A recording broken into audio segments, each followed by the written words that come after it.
Okay, what up, friendos? What's going on? How's everyone's day? How we all doing? It looks like Electronic Arts, and this is a theme that you'll have noticed over recent years with the quadruple A, the triple A games industry, really displaying that they truly do not know why their products are failing. And this is not going to be your typical woke, anti-woke crusade video. Like, that's just such a played out and silly narrative. I'm sure some of those elements play a factor for some games, but as is proven by games that are overtly in one direction or the other being successful or failures, obviously that's not the reason why things are the way that they are. The reason why things are the way that they are, we'll get into in a little bit in the video, but my opinion is that it's just a case of saturation. It's a case of the market being more competitive and fierce than it's ever been. Companies spending a decade saying that they need to make live service products and multiplayer games and an ever-evolving well of content, and then being shock horror surprised Pikachu face when single-player games sometimes aren't selling as well as they'd hope. Because, I mean, you've created this world by making everyone play live service games and constantly drink from the same pool that they paid for or is free to play, and then you're surprised when they're full up, when they're not thirsty anymore, when stuff releases that isn't a Game of the Year contender. But this is Electronic Arts, another, you know, one of the big legacy publishers, one of the big, probably one of the biggest companies in video games, has been for many years, and kind of like Ubisoft, doing and saying the same things like Warner Bros does with their video game sector, saying, oh, live service, live service, live service. If it's not live service, that's why it failed. If it isn't live service, we should make it live service, because they don't understand that these are things that people can enjoy and these are things that people can enjoy, and you should have both, because then people can pick and choose. Instead, they think unless something can just be perpetual revenue, then that's an issue. So from this article, PC Gamer, it sure sounds like Electronic Arts thinks cutting Dragon Age the Veilguard's live service components was a mistake. Now, I played Veilguard. Unlike a lot of people who have criticisms and opinions on Veilguard, I played the game. I played all the Dragon Age games. I've finished all the Dragon Age games. I've not yet finished Veilguard. Will I go back and finish it? Probably at some point. It took me a couple of years after Inquisition came out to finish that game. I wouldn't say I'm like a fan of the series. Dragon Age Origins was obviously the game. It was an amazing game. It still holds up to this day to be a great game. Dragon Age 2 was not good. I don't care what anybody tells me. Played that game on release day, finished it the next day. The game was content light, it was rushed, it was just copy paste of assets. The map design and everything was terrible. It was a bad game. It was an okay story. It was okay. The thing about Dragon Age has always been the world that they built is cool, and the like aspects in the world, but the actual games are worse than what your imagination would be. Dragon Age would probably make great books, because aside from the first one, which had not great gameplay but had a great story, they're not great games. Dragon Age Inquisition, I finished it a couple of years after release. I played it when it came out for like 40 hours, didn't finish it, came back to it a couple of years after release, finished it, went and played it last year, start to finish, finished it like 60 something hours or whatever. That is a bad game. I don't care what anybody tells me. It's not aged well. It is not a good game. So for fans of the Dragon Age series, what have you got? You've got Origin, which was admittedly a great game a long ass fucking time ago, and then you've just got mediocre, you know, stopgaps. It's cheap imitations. And then obviously you look at BioWare as a company, and what have you got with them? Like, the last time BioWare was making good games was a decade ago. Everything after that's just been not very good. So it's not very surprising when they release their latest installment of a series that's been perpetually mismanaged and not very good, and it's not very good. Shock. Crazy, right? Who knew that wasn't going to sell well after the fact that the other games in BioWare's roster have not been good for years? But obviously, it wasn't worse because of live service not being there. That would have made it even worse. It was a bad game because, I mean, it wasn't even that bad of a game. It's just compared to what else is available on the market, it's just mediocre. There's just no reason to play it. Unless you're like a die-hard Dragon Age fan, which again, if you are, I mean, kudos to you for sticking it out, I guess. There's so many better games out there. There's so many better stories if you like reading books or watching TV shows or whatever, that I personally don't see a need in the market or like where this is filling. And that's kind of, I guess, why the games industry is how it is right now, is that these companies are throwing more and more money behind these projects thinking, oh, we have a space in the market because this game did well, or, you know, this prior game in the franchise did well, without asking themselves, like, where exactly does this fit? Who is this for?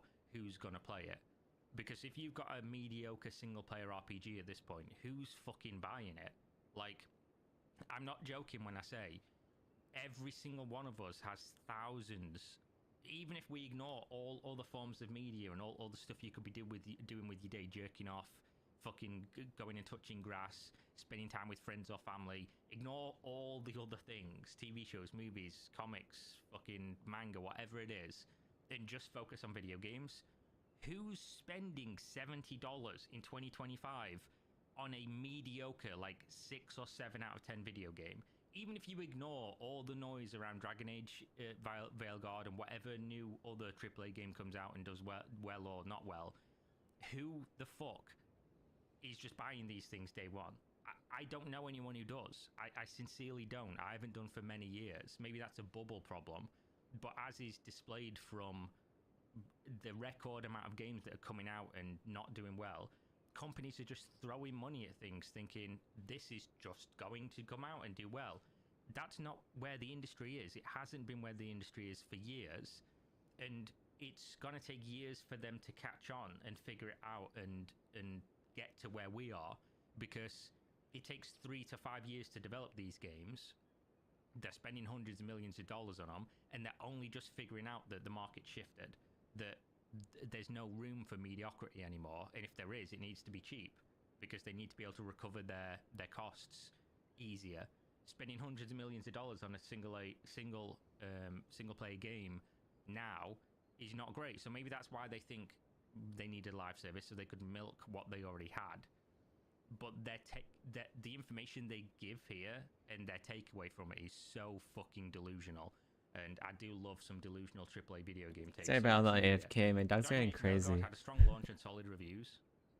Somewhat, I guess, depending on which reviews you use. Games journalists liked it, and it got review bombed. I think the general consensus of, like, not journalists and not review bombers was that it was just not a great game. It was not even a very good game. It was like a 6 or 7 out of 10, which is fine. Like, people make out like Veilguard is an abomination, like it's the worst game ever made. It was just okay. Like, it's not offensive, it's not fucking good, it's just okay, and that's fine. But obviously the discourse online surrounding it was like, this is the worst game ever made. How have they ruined Dragon Age, a storied franchise that hasn't been good since the first one ever? It ultimately fell significantly short of EA's sales expectations, because the sales expectations are wrong, leading to a dramatic downsizing of BioWare. Deserved. I'm sorry to say this, and I don't like people losing their job, but at the end of the day, I don't know how BioWare have survived to now, because they haven't made good games in years, like I said. As expected, the company addressed the question of what went wrong during today's quarterly financial call, and it sounds like CEO Andrew Wilson thinks the decision to ditch the live service elements of Veilguard was a mistake. Fucking delusional. So he says, Q3 was not the financial performance we wanted or expected. Wilson said during today's financial call, we know as a leader in global entertainment, great titles, even when built and delivered with polished execution, can sometimes miss our financial expectations, make better games. In order to break beyond the core audience, games need to directly connect to the evolving demands of players who increasingly seek shared world features and deeper engagement alongside high-quality narratives in this beloved category. No, they don't. Dragon Age had a high-quality launch and was well-reviewed by critics and those who played. However, it did not resonate with a broad enough audience in this highly competitive market. So this part's right. It did not resonate with a broad enough audience in this highly competitive market because it wasn't a good game. It was an okay game. And there's space for okay AA games. There's space for okay indie games. There is not space for a $70, hundreds of millions of dollars to recoup AAA narrative-based single-player game. There isn't. If you think there is, you don't deserve a job in this industry, especially as an executive of one of the biggest companies in the industry. You are fucking delusional. Like, the idea that people are seeking shared world features and deeper engagement in single-player games is just... I don't know what to tell you guys. There are people who play single-player games, and there are people that play multiplayer games. There is a massive crossover between the two, but single-player games don't have to be multiplayer games. There doesn't have to be shared anything. For the same reason, a book doesn't have to be a movie. Like, they're there to be enjoyed in different ways, and you can make both of them as long as you make them well. Like, this idea everything suddenly has to be online, we know why they're doing it. It's because they can basically extract maximum amount of value for minimum amount of effort and content. Because if you can make something that people are constantly on the wheel, you don't have to keep fucking greasing the wheel. Like, you don't have to make new wheels. I guess you do have to grease the wheel. Bad analogy. You just don't have to make new ones. And it makes me laugh. It really does. Because, like I said earlier, the games industry has spent over a decade at this point telling us, we need live service, we need live service, everything has to be live service. And then when everything is live service, they're surprised when people don't buy new games. Because this is partly a problem of their own creation. What they did was, they made less single-player games. Don't get me wrong, there's still plenty. I'm not like a doomer or whatever. There's still fucking way more than you could ever play as a normal adult with a life. But they put more effort into keeping you on other games for longer, spending more. And then they're surprised when you do that. Like, am I taking fucking crazy pills? Or is this exactly what they wanted in the first place? You don't get to make loads of live service games where people... This is how people consume games now. The majority of game hours in the world are on games as a service. They're on the Dotas and the League of Legends and the Valorants and the gacha games that are constantly evolving, and the MMOs and the ARPGs and things. That's where most people are spending their time nowadays. So how are you surprised when people are doing what you told them they needed and gave to them? It's very confusing when you're looking at it from like a perspective of somebody who does this. We were talking about this in my Discord earlier. I sincerely, again, I don't know who's buying AAA games day one, because I play Dota, I play Counter-Strike, I play Path of Exile, I play World of Warcraft whenever there's a new update or whatever, I play RuneScape. I go back, I play Rust when there's a new update, whatever. Everyone that I know has a roster of games that like are updated throughout the year that they go back to, and maybe they'll play it for 2 weeks, and then they'll move on to the next one that's in their roster and they'll play for 2 weeks, and then maybe a new one comes out and they'll play that for 2 weeks or a month, and then they'll go and play the new indie game, and then they'll go play an RPG from their Steam library that they bought 6 years ago and didn't play yet, or something that came out a year ago but is now on a 50% sale. Aside from like a handful per year of the game of the year contender single player $70-$80 games, I don't know who's buying these things. I don't know who these things are for, and I don't know who has the time for them when they're not, again, the game of the year contenders. I sincerely don't get it. If I didn't do YouTube for a living, you know, that can be argued, I guess. Do I even do that anymore? Because I never release videos. If I didn't do YouTube, I wouldn't have bought Dragon Age Veilguard.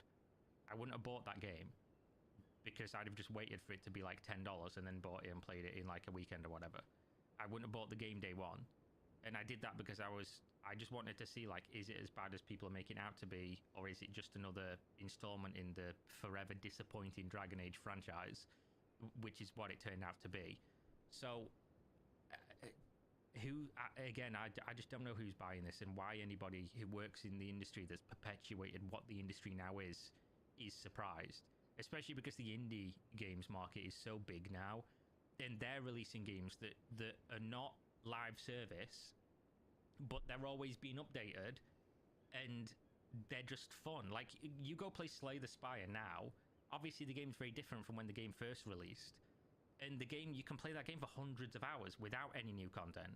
And there's fucking thousands of indie games like that. You can go play Project Zomboid, that's being updated like fairly frequently. Go play Dwarf Fortress. These games that you can play for hundreds, thousands of hours. RimWorld, things like that. And it's like, who the fuck has time and money for anything that's not what you already want to play, what you're already playing, what you already know about, or that isn't like getting rave reviews. Like, I just finished yesterday. I just rolled credits on Kingdom Come Deliverance. I played the like combat alpha of that game when it was on Kickstarter or whatever, like years and years and years ago, to the point where I don't even remember when it was. And I just played it and finished it. I started it 3 days ago. I finished it last night at like 4 o'clock in the morning, just so that I can play the second one, because it looks like the second one's getting great reviews. Everyone loves it. The first one was really good, but was obviously like a janky, like cheap, not cheap to be like a dick, but you know what I mean? Like, the game didn't have like a huge budget or whatever. And all I was hoping for is, oh, is number 2 just going to be a more polished version of this? Because if it is, that's fantastic. And it's like, that's the type of games people are spending their money on. They're the games that are going to do super well. It sold 1 million copies in the first day. 1 million people have logged into the game. And that's just a single player game that's just well made by people who love what they do. They've got something, they know who it's for, they're making it for those people, and they've just iterated upon what they'd already done and seen success with. And there's no bullshit with it. There's no like live service being shoehorned in. There's nothing like that. They're the type of games. It's like building upon your own success. Whereas companies like EA have coasted on decades past success. Like, the only reason EA is really even a relevant company nowadays is through games that are no longer good, and a sports division that is just a bunch of people who buy the same game every year that don't buy any other games. They're just sports fans who play like an EA game, and that's what they do, and then they spend loads of money on the cash shop in those games, and that's what they've got going for them. Like, EA don't release games that do super well other than that, outside of like a few every now and again. And obviously BioWare was one of their big studios, and that's fucked now basically. It's a lot of words to not say much, but I find that last bit interesting. It's well known that Dragon Age Veilguard was initially intended to have a substantial live service component, reflecting EA's commitment to live service games. But after Anthem tanked, development was shifted back to a purely single-player experience, which was good. This was the good direction. You just made a bad game. Wilson's comment about players wanting more shared world features and deeper engagement pretty strongly suggests to me that EA views the absence of live service features, rather than any particular failing of Veilguard itself, as the real problem. Delusional. I don't know how you have a job, a very high-paying job, saying this. You're just completely out of touch with your entire fan base. I'm surprised you even have a fan base, but the fact that you do, you don't know what the fuck they want. EA Chief Financial Officer Stuart Canfield echoed Wilson's statements in his own comments on Veilguard. Quote, historically, blockbuster storytelling has been the primary way our industry has brought beloved IP to players. Yeah? The game's financial performance highlights the evolving industry landscape and reinforces the importance of our action to reallocate toward our most significant and highest potential opportunities. I mean, that's like a sentence of saying nothing. You just said, we'll put resources towards what's generating us the most money. Yeah, that's common sense, yeah. Lest there be any doubt, Wilson also noted during today's call that live service represents 74% of EA's business. And anyone would be surprised why they're saying stuff should have more live service. Like, come on, bro. This is not even really newsworthy when you see that stat. Company who makes 74% of their revenue says we should have live service, because that's where we make all our revenue. If you're a hammer, everything's a nail. That's what they're seeing here. Specifically, as reported in EA's Form 8K filing, EA earned $7.347 billion in calendar year 2024, way too much. Of that, $5.449 billion came from live services and other, aka microtransactions in sports games. That's a big chunk of change that you're not going to get from one and done video game sales, and it feels that's what Canfield is referring to when he says most significant and highest potential opportunities, of course. Especially since he refers to blockbuster storytelling in the past tense. Dragon Age appears to be done and over, at least for now, but it's a shame. Look what they did to my boy. Look how they butchered my boy. You would have thought, and I definitely did think this back in the day, when Dragon Age Origins came out, I was like, wow, is this what gaming's going to be like in the future? Wow. Just think of what things are going to be like in 2, 3, 4, 5, 10 years. And then you look at what we get now from these companies. I'm not saying gaming in general, because gaming has evolved, and what we get from indies now and AA's and companies that otherwise would never have had the ability to make the games that they're making, the things we get from them they're carrying the industry for me, for sure. But the things we get from like the big companies, it's just fucking embarrassing 9 times out of 10. Like, I don't know, bro. There's some studios that always make like good-ish to great games. A lot of Japanese studios make great games. Like if you're like a Yakuza fan, like they're just pumping those out and they're always fun, interesting, cool games. If you're like a Monster Hunter fan, they're coming out, they're always good. If you're a FromSoft fan, they're coming out, they're always good. Final Fantasy's obviously doing super well. There's a lot of like JRPGs and things like that coming out that do well. If you're like a Western AAA single player game enjoyer, man, it's a fucking it's a mess out there, which is fine. You know, it just basically means that the market's going to decide.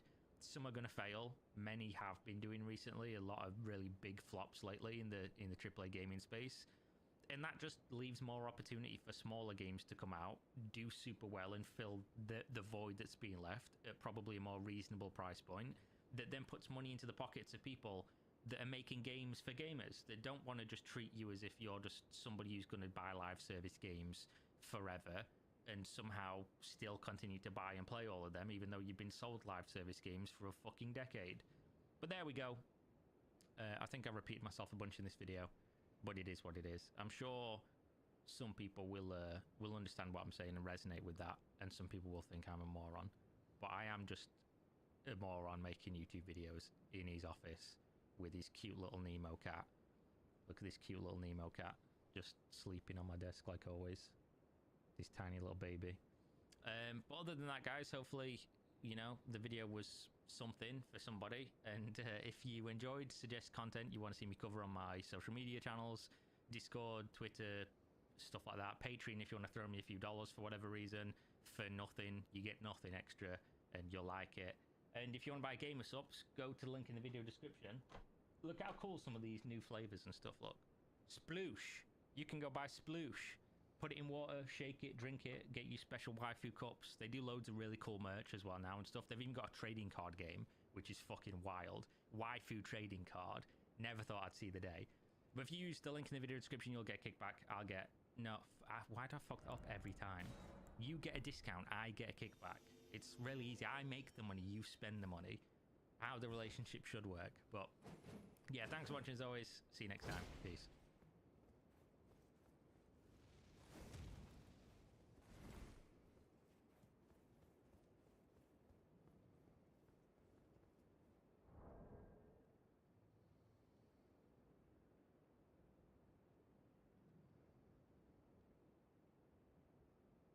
Everybody, hopefully you're having a good day, and I figured what would make the day better for most people, it's an update on Chronicles of Elyria, the chronic lies and delusions of Jeremy Caspian Walsh, and basically the lack of updates and the lack of literally anything going on with one of the most well-funded and simultaneously disappointing MMORPGs to ever, you know, shit itself to death on the grand stage of Kickstarter. And this is why I don't use Kickstarter in a long time, because what is there to really talk about? You're really scraping the bottom of the barrel here. But to be fair, a lot of people love the way the bottom of the barrel tastes, because they keep asking me. It's probably the #1 thing other than Earth 2 that I get asked is what's going on with games like Chronicles of Valyria honestly, have not ruined a great Kickstarter deal. for me. There are some funny developments though, because obviously the only way that Caspian really interacts with his community, because there are still people who legitimately believe like they wake up every morning in their fucking Transformer gym jams, scuttle downstairs like the good little boys that they are, like the happy little elves, and get on the Discord and then roleplay as if they own like some fucking land in a game that will never exist and never meaningfully would have done, because it was all a pipe dream based on somebody who was grossly underqualified to try and do what he said he was going to do. And these people still exist. They're still, you know, wearing those Transformers gym jams, and they're still on the Discord interacting with him. And he basically keeps like a little conclave of people who he does speak to. He does frequently update, but obviously the updates we get publicly would usually come from the website, which has now been down for fucking months. The website, you can see here, like, you can go to the website now, it's actually there, but as soon as you try to click on anything, the website will be in maintenance. It's estimated to return on or around Thursday, January 23rd. As you'll notice, it's currently the 29th of January. The website is not up, and you might think, oh, well, you know, maybe he's just forgot to update it and there's been a little bit of a delay, because that's fair enough, right? Sometimes when you're updating your website, 1 or 2 days, you know, maybe a week, could be a reasonable delay. I mean, I don't know why you're updating your website when the website worked fine to relay information about your game that doesn't exist. But obviously, maybe you just thought, if we have a better website, then maybe that will distract people from the fact that there is no game. But obviously, he decided, I'm gonna, as a solo developer with an MMO that I keep claiming is 90% done, but nobody's ever seen it or played it, and I'll never show anyone, despite the fact that I could have raised more money and saved all these people who I apparently cared about their jobs and continued to keep them employed at the start of the pandemic, which is how long ago this was when he closed down the studio. Maybe I could, you know, put in some effort to try and save everyone's job and allow them to feed their families. But instead, I'll show nobody anything ever. Oh and shit! No, No. we're almost there, but I just need to make this game first, and then this game, and then maybe I need to swap to Unity to make this game, and then maybe I need to update my website. So maybe in his brain, there's like a couple days leeway, and we can give him that, right? We can extend him the good faith of saying, you know, he's only a week over schedule.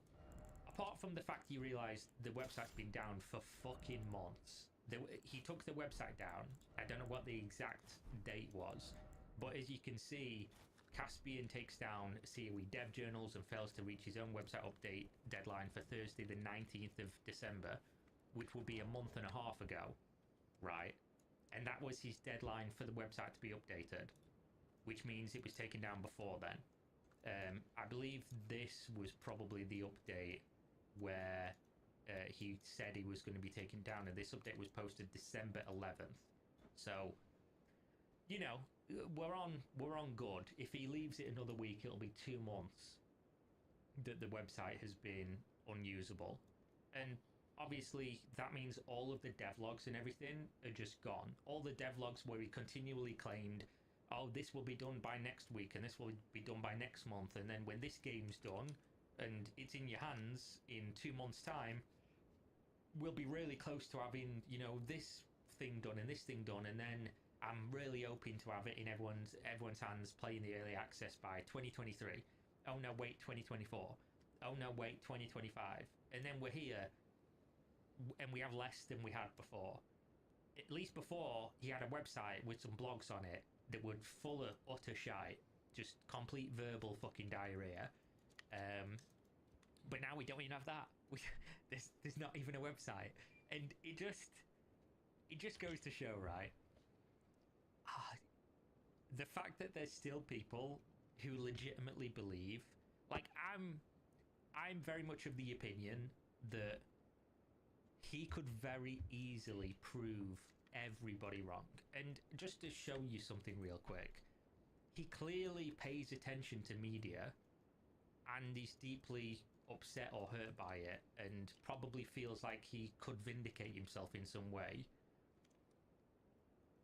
but never has done. So if you read this post, this was from back in 2022, so it's a while ago. This post from 2022 is talking about, oh, this clickbaity MMORPG.com article talking about us. And what I'm going to do now is I'm not going to let these things slide. I'm going to fight back, you know. To quote him here, he says, there's an often misattributed quote that says, a lie can travel halfway around the world while the truth is still putting on its shoes. Which is true. Yeah, it is true. That's certainly been my experience over the last 2 years. But here's the thing. The truth has its boots on now, and it's ready to start kicking. He just puts his sunglasses on, he turns his back, cool guys don't look at explosions, fucking boom, boom, fireworks. Like, he felt like he enter on this, lit his cigar, and started taking a sip from his fucking crystal glass with you know, 40-year-old scotch in there. He was like, I am the coolest man on the planet. Because, I mean, this is a banging line, isn't it? Apart from when you realise the person posting it then didn't kick fuck all, apart from himself. In fact, he didn't get his shoes on at any point. While trying to tie his shoes, he fell over and knocked himself unconscious. And he's not woken up since. He's sleeping. He's asleep. Because this was in 2022. So he obviously knows people are talking about this stuff. He obviously knows these things are happening. And there would have been a very easy way for him to put all this to bed and to show everyone, show me, show his detractors, show MMORPG.com, oh, you're all actually wrong, we do have loads of stuff and it is almost ready, which would then make him utterly incompetent if he didn't show people that at the time, when he still could have raised more money and finished the game in a reasonable period of time. But he could just, I've said this, I've challenged him, he watches the videos, he listens, people send this to him, I know for a fact he knows I exist, notice me, senpai. I've put this challenge out to him multiple times. Turn on a live stream, takes 30 seconds to run OBS Wizard to fucking, you know, it's not magic, it's a software wizard that sets your settings for you. 30 seconds to do it, load up OBS, turn on the game, the MMO, put the IP out and the client and let people connect to it, you know, an hour or two before so people can download it, and show that you have a game, show that you have even remotely anything that you've claimed for the last 3 years while you've been spinning your wheels. And what can anyone say at that point? Like, yeah, you have this stuff, and you're not lying, and it is there, and it is substantiated. You know what he's never done? Not only is he not done that, he's not even just on his own loaded up the thing in like an edited video and shown people him playing the game. The only time people have seen footage of a Illyria game is the like top-down shit that somebody would release on Steam for $4, like the Kingdoms of Illyria thing. That it's one of those things, right? Some people were impressed by that because I don't know. I'm not going to try and like therapize them and say what's wrong with them for them to think that this was like an impressive thing to have. But he's obviously saying that like the top-down shitty Settlers game or whatever it was interacts in all the back-end ways to like pull information from the game with like loads of databases and things that they built up for Chronicles of Valeria, and then this will somehow, you know, interact with all these other things and play into these other systems and blah blah blah. But I'd obviously say, what is the relevance of that if you don't have the other game? And then he would say, oh, it's 90% done. And it's like, I don't know, man. I think when you look at other projects that have been developed through like crowdfunded money and whatever, most of them had something playable. We've got some news here from like Camelot Unchained, right, which is another project I've covered extensively on the channel. And Camelot Unchained have just fired 24 of their 55 staff. And you can talk a lot of shit about Camelot Unchained, and I have and will continue to do so, because it's a completely mismanaged project that seems to basically exist as a way to develop an engine, because that's very valuable to the people who have the engine, as opposed to developing the game, which was obviously what people paid crowdfunding money for, and then was promised a refund, and then most people never got a refund. But as much shit as you can talk about Camelot Unchained, like, from a very early stage of that game, they at least had something that was playable. Like, everybody who paid money could play it, and it will just always grind my gears a little bit, and it's why I will not stop making videos about Chronicles of Valeria when updates and stuff come out. It's because the level of, I don't know, what's the word? I don't know how to describe intellectual it. dishonesty. It just really irritates me when somebody literally took the community for millions of dollars combined. Maybe he didn't massively profit from that. Maybe he didn't spend all the money on himself and blah, blah, blah. You know, obviously I know, I've spoken to employees. There was a studio, there were people being paid, there was stuff being bought. Like, they were working on a game. He didn't just take all the money and run away and whatever else, like some people claim. But he did obviously pay himself a salary, and he used that money, and he lived how comfortably he was living and whatever for X amount of years off other people's money, and yet somehow doesn't feel obligated to just be open and to say, we have this thing, here you go, your money paid for this, by the way. I know obviously in Kickstarter there's no like legal ownership for people who paid in. You own nothing. That's why Kickstarter's like such a just a shitty model for things that are really grand in scope, because you take on all the risk, the person taking the money gets all the benefit, and there is no recourse at all. It's essentially a donation. Unless they are provably fraudulent, nothing's going to happen to them ever, because it isn't illegal to just say you're going to do something and then try your hardest and be bad and fail. Like, that's not a crime, and nor should it be. You are taking on the risk, you should understand that. But at the same time, I think for me, if people gave me loads of money to do something and then I couldn't do it by the end, I would at least want to show them like what was accomplished with their money. Like, they gave you this massive opportunity this whole time and you've shown them nothing. And it's like, I don't know how you'd sleep at night with that being the case, knowing that you did that, and you're still years later saying, oh yeah, I'm updating my website. 2 months later, no website update. Oh yeah, definitely this game will be done within the next year or two, and then that'll be, you know, we'll use that to raise money to finish the MMO. Where's that? It's not happened, has it? Like, it's just fucking, it's so funny. What's this? Caspian Fan claims 6 employees continue to work on KOE through 2021. Exola holding all money from Settlers of Valeria and D and SS events, and Caspian is hopeful for KOE Alpha 2 sometime this year.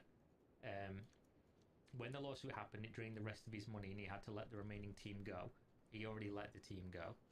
He lost an entire year of work plus the 6 people helping him. By the time he won the court case, it was 2023 and he was alone with nothing else left. If you're upset at the delay of this, you can 100% blame the collection of grifters and idiots who ran the doomed court case. Wow. KOE/COE has progressed pretty well through, though, since, and hopeful for Alpha 2 sometime this year. Website backend update rollout in progress, delayed due to having to move office. What office, bro? He's one fucking person. Why do you need an office? How do you have money for an office? You're one bro, just get a laptop. The fuck? Illyria Mud web interface for EA backers. Home office. KOE Alpha client testing resumes is the plan for 2025. So how it pans out, though, as always, Caspian is giving no new definite dates or promises so far. The rest of the staff were let go, like 24 of them or something in 2020. Yeah, at the beginning of COVID, which again, you know, oh, I really care about all these people. I'm going to take these PPP loans, fire everybody, and then not substantiate the game existing and raise more money to keep them employed. I'm just going to say I'm shuttering the studio. Lol, JK. Definitely not shuttering the studio. A group of 6 stuck with him for over a year after, Sniped being the last to go near the end of 2021. They did have a couple people. I don't remember it ever being 6. They did have a couple people helping on like a part-time slash for free basis. He did talk about that a few times. They did a heap of work on the Kiwi client with Caspian. The only reason they had to go was that the lawsuit took all of Caspian's time and all of his remaining funds. The lawsuit was a huge grift by a few who made money from the content creation and writing articles side of it. Is there even any content creation, any content creators from the lawsuit stuff? I'd have thought I'd have heard about them if they were big enough to have made any money that would offset paying for a lawsuit. Lawsuits, if you don't know, are very expensive, by the way. So these content creators would have to be quite big to be making money off of articles and videos. Who are they? Like, who the fuck was part of this that was making money? This sounds like a LARP. This sounds like he's smoking some of that fucking high-grade copium. Never had any real chance and was dismissed with prejudice after Caspian proved Siri wasn't a scam and the money was spent legitimately. And then there is a lot of work actually done on the game. Nobody's ever seen it though, and he will show nobody. So there you go. I'd have to look back into what happened with the lawsuit because I stopped following it. I even said before the lawsuit even happened that it was doomed to fail because, again, I'd already spoken to employees of the company and I knew that they spent the money on the game. So how are you going to sue somebody? Like I said this at the time, I wish them the best of luck, but it's not, you're not going to win a lawsuit saying that somebody stole your money when they didn't. They just said, I will do X, tried to do X and failed. Like that, you're not going to win. It was a doomed endeavor from the beginning, in my opinion. Maybe I'm wrong on some of the details. I'm sure some of the lawsuit, the class action people will message me after this and let me know. But from what I know of what was going on, I never thought this had any kind of legs whatsoever. The rest were assorted idiots or Gamergate morons who most of the community had kicked out as it was. I don't know who the fuck this guy's talking about. What is this guy? What? Only a few of them were legit genuine about it. Most of those have since come back and are participating in the community and supporting Caspian again. If you do this, you're lost. Most of those still saying negative things about COE were never a backer or part of the community or just have common sense. A good example of the grifters are the YouTube content creators who travel from game community to game community, generating income by trashing games and calling them scams. Guess that's me. Guess that's me. Narc, who was just posted in the COE Reddit, is a classic example, though not the worst. There's an entire industry of sorts built around clickbait negative videos. This guy sounds like Caspian. He does love calling things clickbait. This is either Caspian or this is a Reddit user. People like my blueprints. And I'm not going to call out his username because I don't want anyone to go and harass him. But he's one of the most severely mentally unwell people I've ever seen. And every time I'm mentioned anywhere on the internet, this guy's there. And you look and he posts like hundreds of Reddit posts per day. He's like arguing with people on Reddit. It's like he's, full-time job. Yes, this is the one I need. I need this one. This sounds like either that guy or one of Caspian's alts. This one actually gives good money. He loves saying shit like this. Narc, who's just posted blah blah blah. There's an entire industry of clickbait videos. They cobble together what he's just cherry-picked and deliberately misinterpreted nonsense. Yes, the lack of transparency is an issue, but as myself, Caspian and many others have pointed out, there are layers of NDAs on the whole thing now, making it hard to say or show a lot publicly. NDAs with who? You're Caspian, you own everything. Why would you have an NDA? And if that's the case, how would you ever release the game? What weapons are those? Like, there's no investors. Where would the NDA be? I mean, there's another post here from the same person. It's Summoners. They're calling him Caspian Sycophant. Oh, for fuck's sake. These aren't additional projects. Elerium mod was what they started with and is mostly already made. Nobody's playing it though. Still, years later, nobody's playing it. Interesting. Mostly made. Can't see it, can't play it. Because it's mostly server-side with content streamed to the clients, except for some of the models. It makes it easy to work on small clients. Can't play those either. Caspian and his team developed the Elerium mod client to use as a testing tool and alone with the pre-Ilaria client and the early pre-alpha CoE client, there isn't a huge amount of work to do. Still can't play it years later. There we go. Illyria Mud is something you can slap up on the website for people to play around with the adventure mechanics with while it goes back to KOE. Still isn't playable. KOE is the same thing. There is the KOE client that connects to the same CoE server that Illyria Mud and CoE client connects to. Still can't play it. Meaning players in Illyria Mud and KOE will be able to interact and see each other's effects on the world. Nobody's played it. He's just repeating what Caspian said. No evidence. Nobody's ever seen this. Nobody's ever played this. It's not in the public domain. He's just saying, oh, Caspian told me the fucking sky's purple. Look up, the sky's blue. No, Caspian said it's purple, mate. You're all misinformed. It also means all work on KOE's also all work on CoE. Prove it. He completed most of the different milestones. Prove it. He took all the milestones down now. The website doesn't even work. The game's not even remotely out. He was posting those milestones in 2022. It's 2025. We've gone backwards. There's no website. Just that most players never got to see them. Yeah. I mean, yeah, because they don't exist. KOE is about 30%-ish of the way through now with 2025. Bear in mind, he started working on that in 2022. Or at least that's as far back. No, sorry, he was working on that before. So it's been, 4+ years at this stage. Think of these as just different names for different stages of CoE development. They just focus on different CoE mechanics, none of them playable. This is still all CoE, and it is still all CoE, and still all using the CoE assets database. Most of the stuff in Kingdoms of Illyria were fucking pre-made assets. So, hilarious, of course, to say that there's still CoE asset from the database. Interesting. The backend is done now, prove it. The website rebuild was the last of the backend work he will need to do for a long while. Still not done months later. The last test he did on livestream ran really smoothly. Website doesn't exist. I don't want to say too much, but Illyria Mud will be a web-based app on the website, if I remember correctly. I might be wrong. And it's text-based, but with a UI around it that gives you info on stats and inventory, etc. So kind of a hybrid mod. So not the same thing from 2017, very much a simplified version. Is an extension of a testing tool they already made, really, which is why it will take bugger all work to complete. I imagine this guy's English then, if he's saying bugger all. He needed the back-end redone completely to make Illyria Mud work, and needs the website remade, which is what he has been working on in months. KOE only had a little over a year of working on it directly so far. The lawsuit killed it off, and they need to remake the engine and website game before certain features completely implemented. He hasn't been jumping between both at all.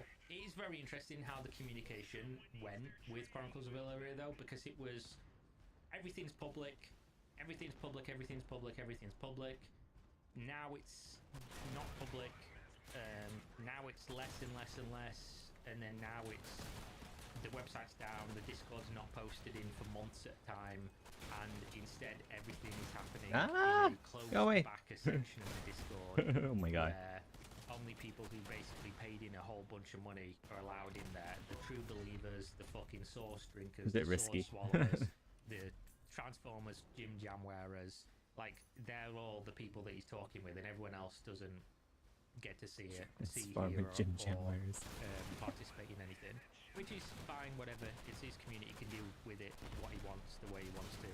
It's just very interesting to go from, got me fucking kicking boots on now, I'm going to kick all these clickbaiters to death, to, yeah, come in, if you spent $2 grand, come on in, lads.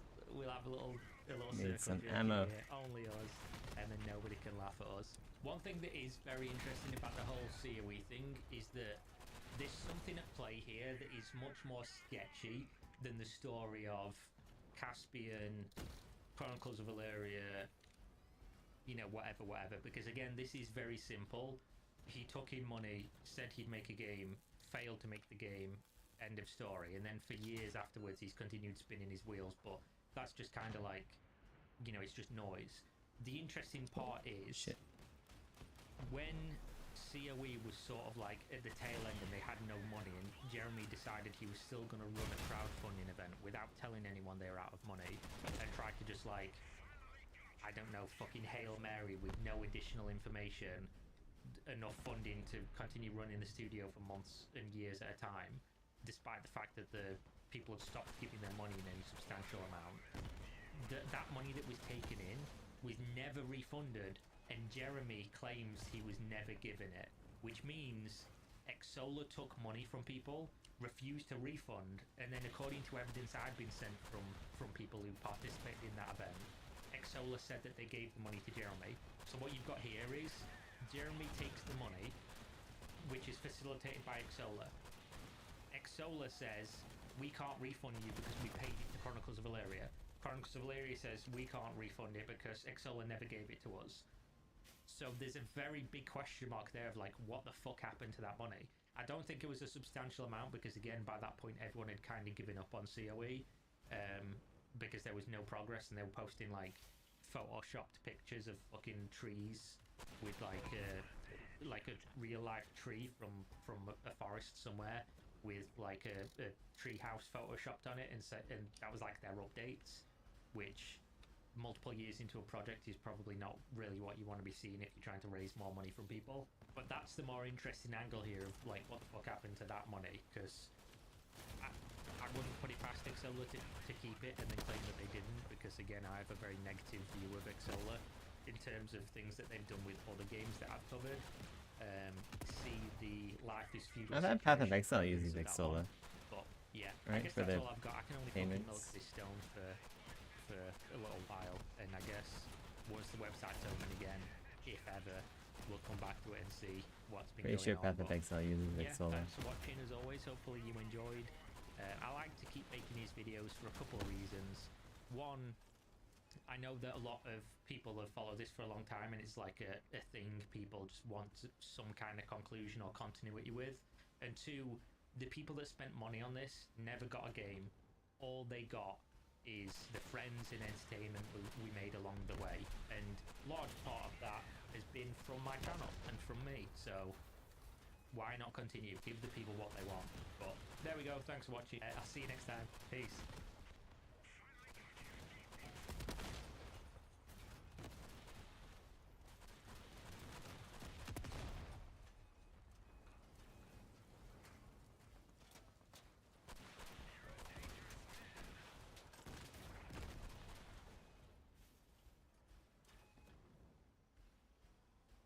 They just keep coming from this side.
Ah, fucking missed my entire volley.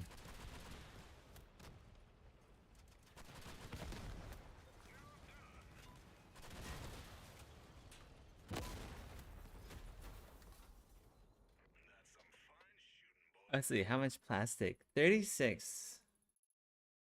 So I have to do like 3 of those. Okay, I guess it's kind of worth it if I only do Frontier Defense. And I get like the top score.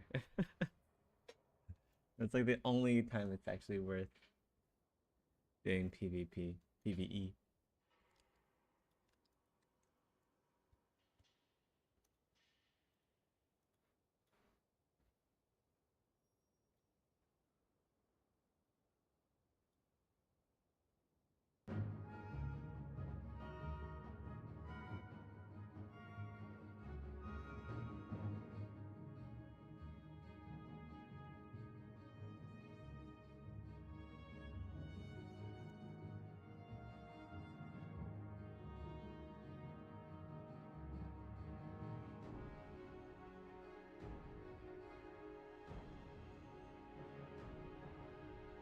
I think this is basically done now.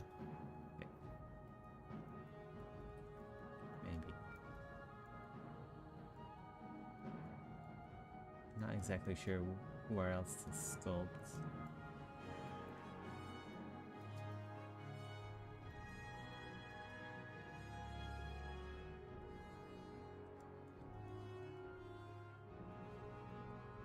Oh, I guess back here needs a little bit of attention, maybe.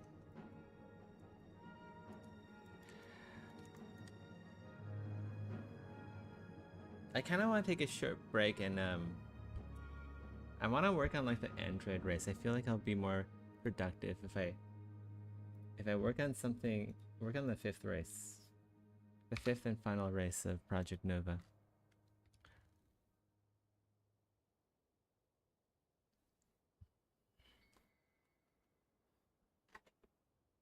Okay, how are we gonna do this?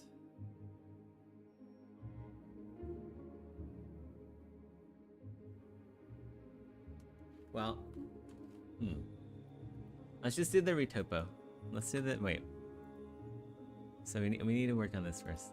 Yeah, we need to do the veins. We'll do the veins and then we'll work on the retopo.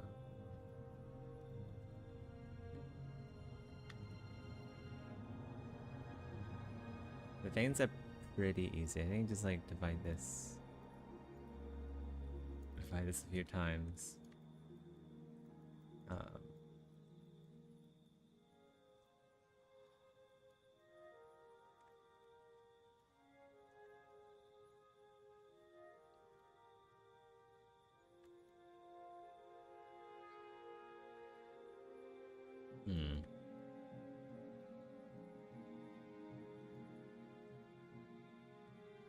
Okay, the knees need some work too. I don't know why they're so red.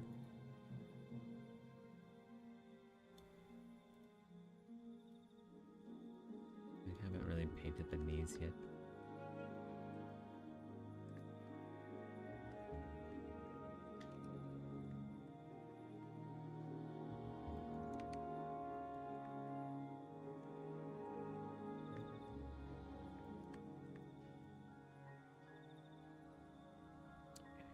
Where is...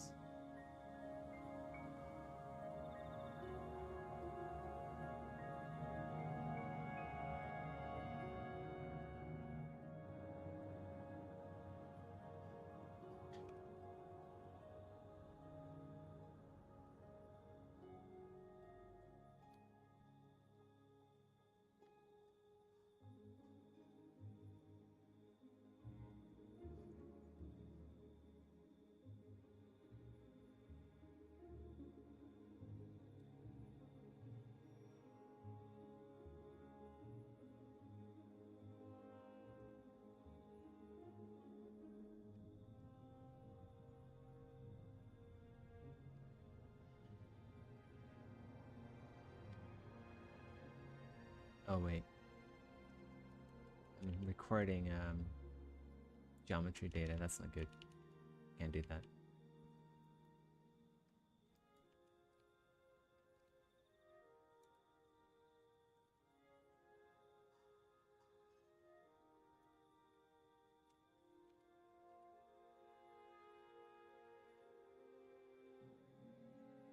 Okay.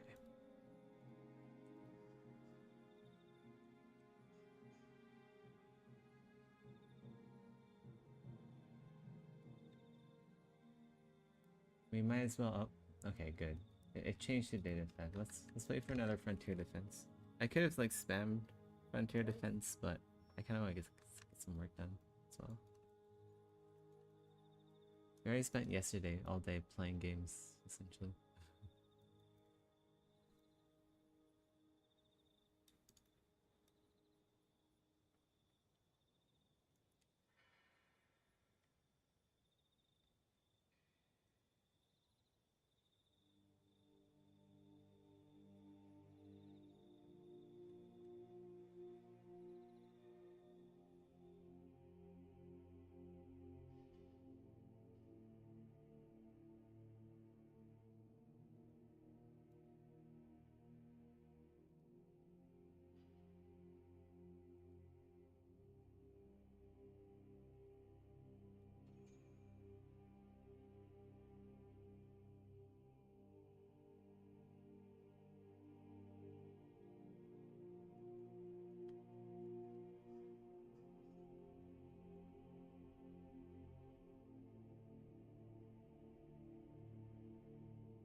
Things need a bit of work here.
right back.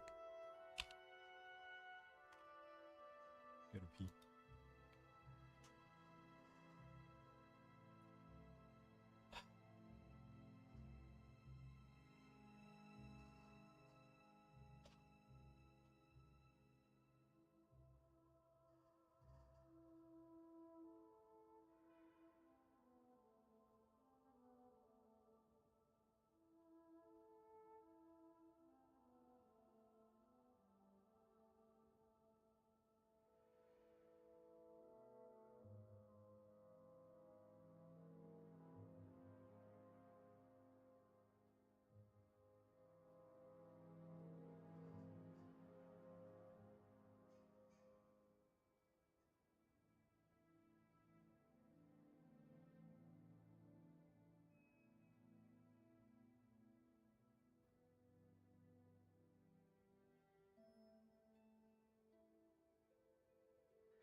Oh, I just realized my mic was turned off. I was talking the whole time. Hey Conrax, how's it going?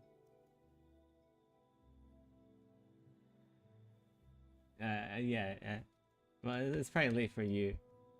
Uh, it's 2 p.m. here in Malaysia.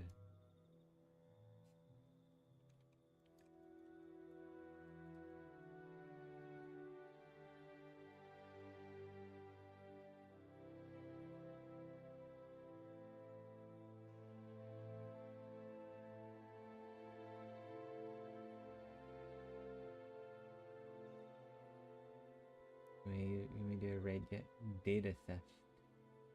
You know what? I'm just gonna use up my gas. I want to get back to Elden Ring.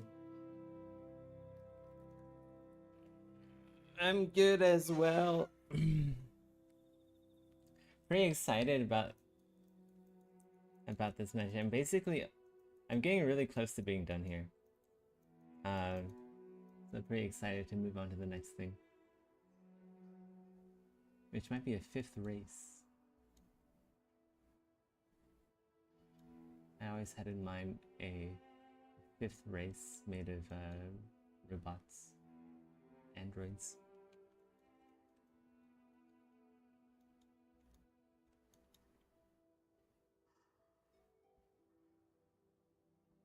I love YouTube. You know what? You know what motivates me to do game dev? I listen to YouTubers trash on bigger companies. I find that motivating.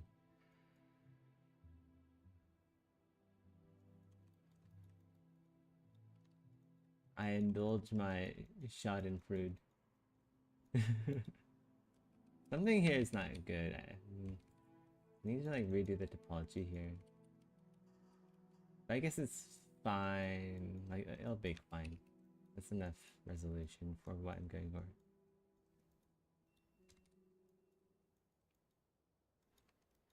That's what it looks like with color. I need to color the legs. But yeah, the head is definitely very cool.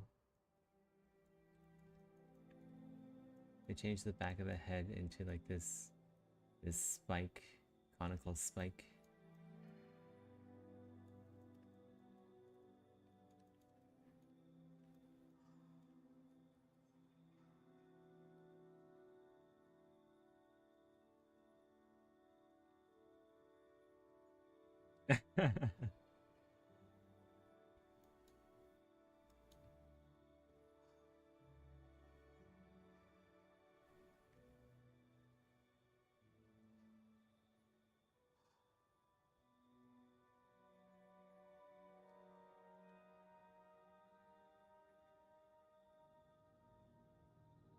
Thanks, Conrax. Very kind of you.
The legs are really messy before.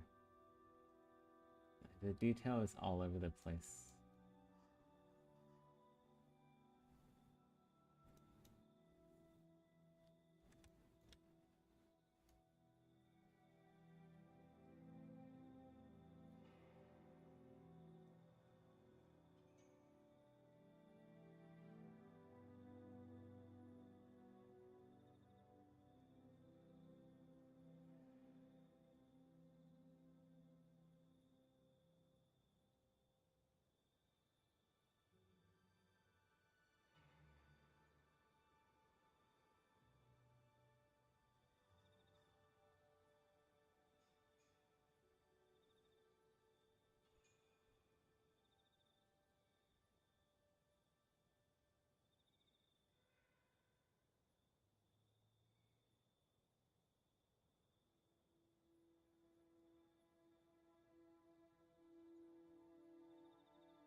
We're in a match.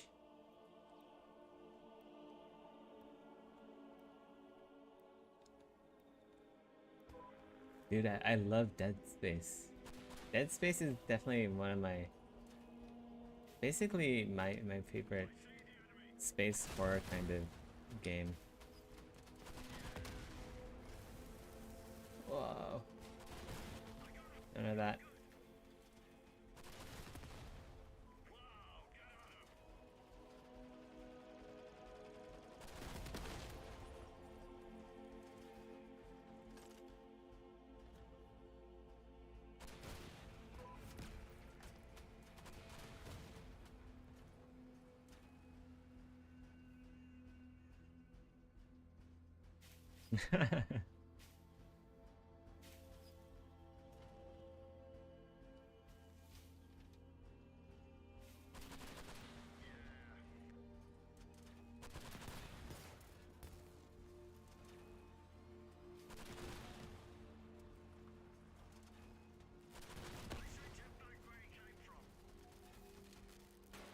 I thought that was a... Oh. Something behind me.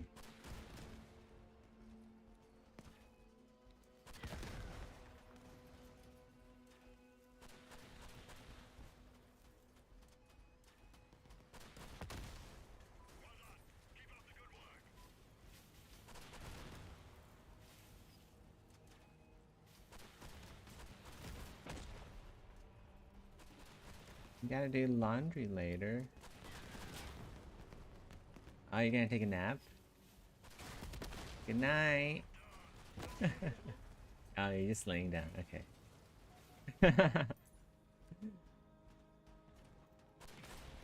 Whoa, shit. I'm working at my brain. It counts. I consume more calories when I'm thinking hard.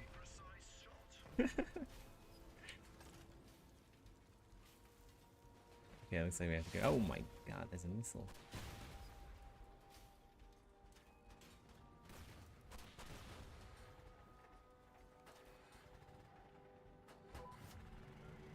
My brother and I think we played like Dead Space 2 together.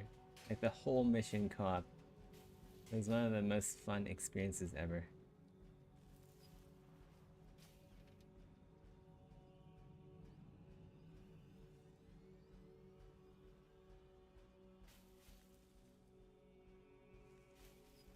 Where are they?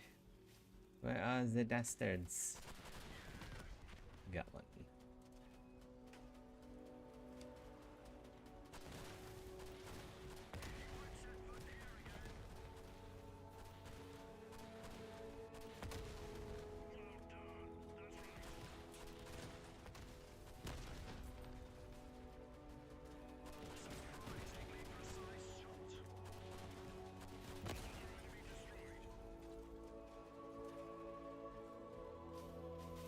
Very calm Morrowind music to go with my Mad Max Apocalypse Rampage game.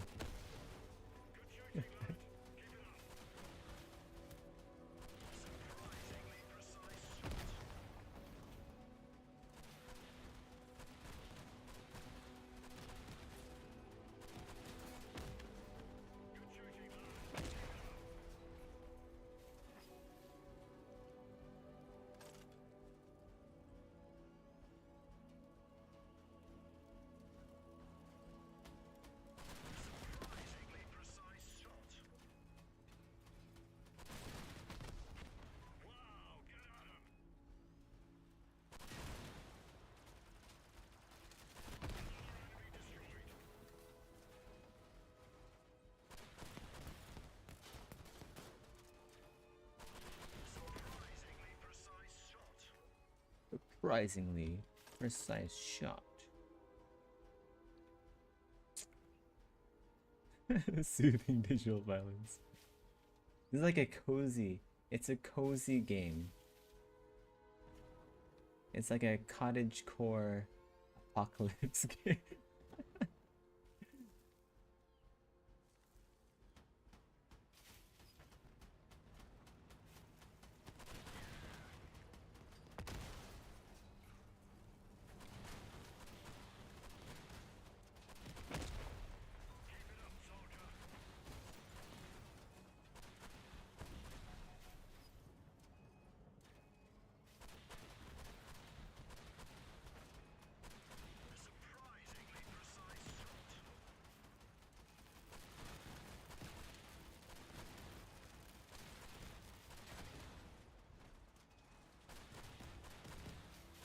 These are the worst. I hate these things so much.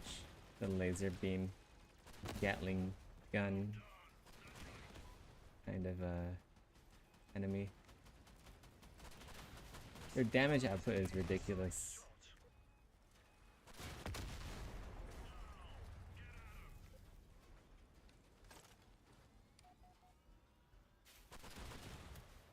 I just dumpstered on them.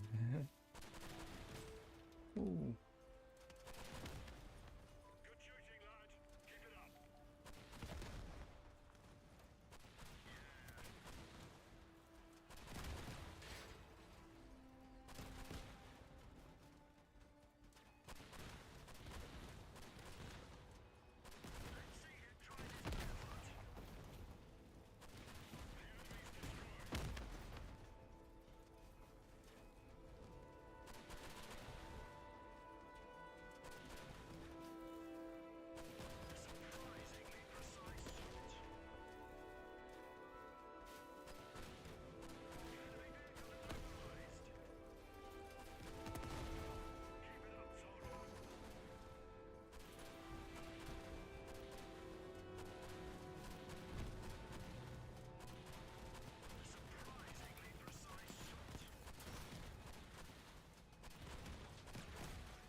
Yay!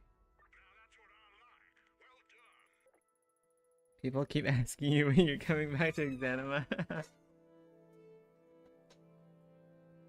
Are you coming back to Exanima, Conrax? Oh, what's that? Lead engineer's container. Do you really want to open this crate?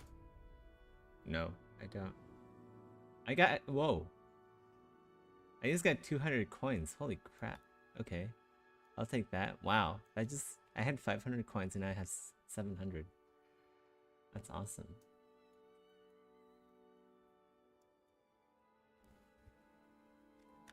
That's pretty awesome. I've never gotten one of those before.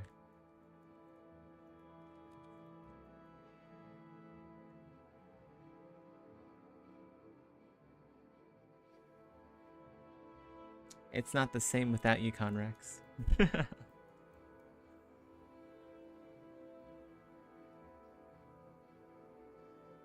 Yeah, it's probably for the best anyway.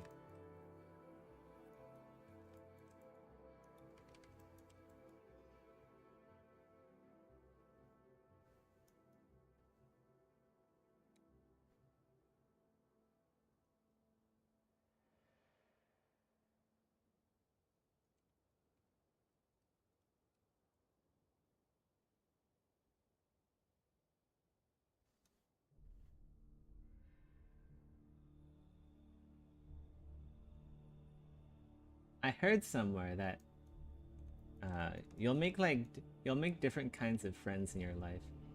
Some friends will last forever. Other friends don't last forever, and that's okay too.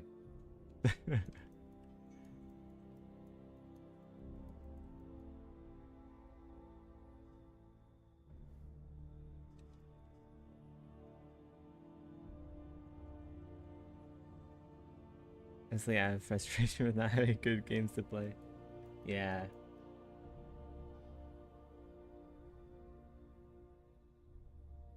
Well, yeah. AAA has...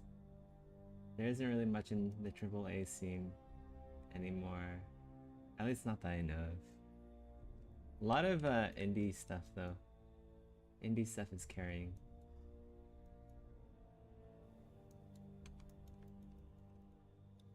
Have you been playing God, what's it called? Kingdom Come Deliverance 2? I know a lot of people are playing that. uh, in like the Exanima Discord. Everyone's been playing that in Off Topic. Personally, I haven't been playing it because I don't like playing as a preset character. Like, I don't want to play as Henry. I don't want to play as Geralt of Rivia. I want to play as the no-name hero that becomes something.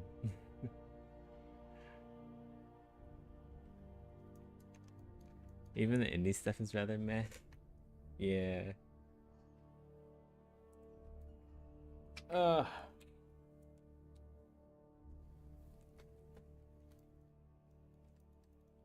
What would be your ideal game, Conrex? If there is like the perfect game in the world, what kind of game would that be?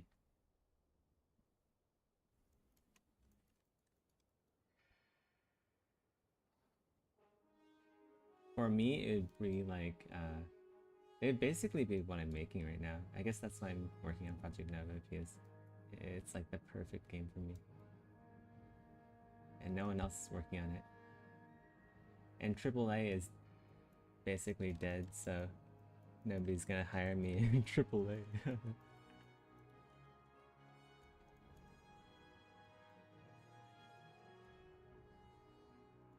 And get it when it's on sale, yeah, that's a good plan. I actually really like Cyberpunk. I don't know why I randomly said that, but Cyberpunk is pretty good.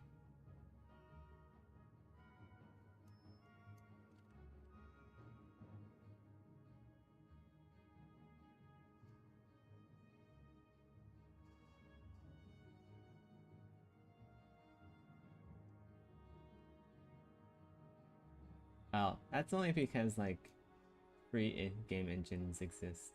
If it weren't for like free game engines, I probably wouldn't undertake making my own game project, because it would I think programming an engine by myself would be a bit too much. But who knows? Like, this is already a lot of work. So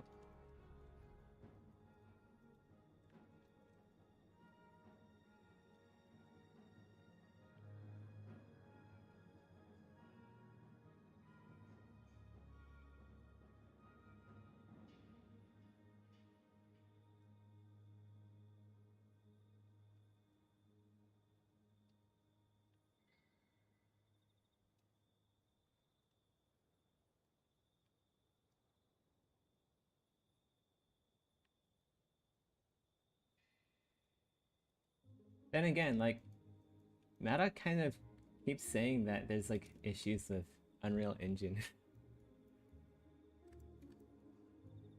And he's pointing out stuff with like the lighting. The lighting could be better.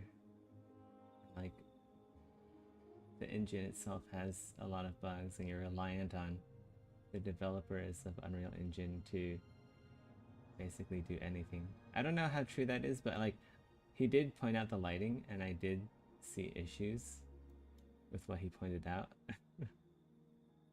So now I'm like, you know what? Maybe there is some merit behind making your own game engine. I just don't know if I have the balls to make my own game engine.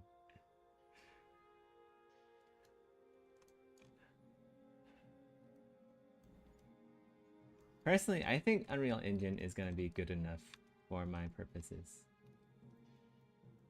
I'm not going to have like an insane physics-based dungeon crawl kind of game. Because it's just going to be...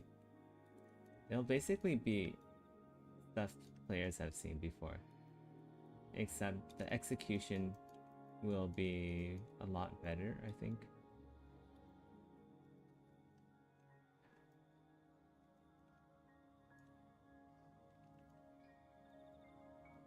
Yeah, I think so too.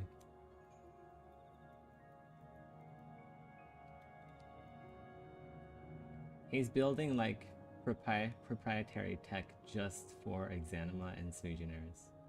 He's building stuff that is like literally no one has ever built before. And like the stuff actually works.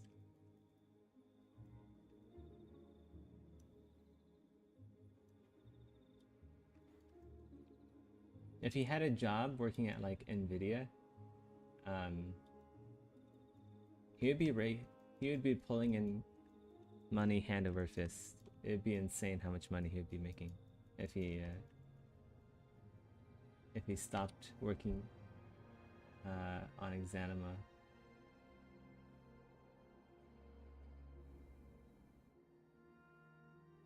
Which I don't think he'll do.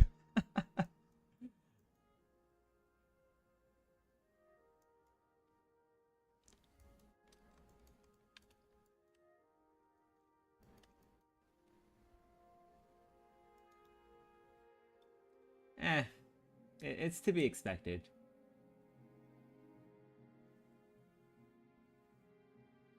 Like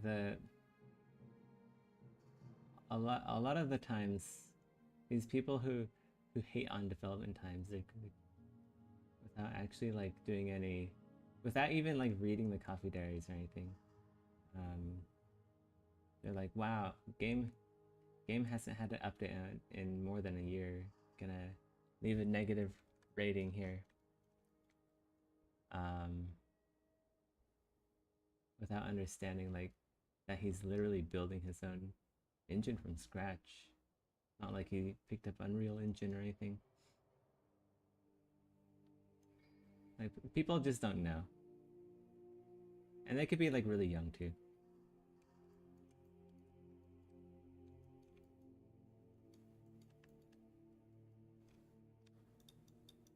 Yeah, it's a balance.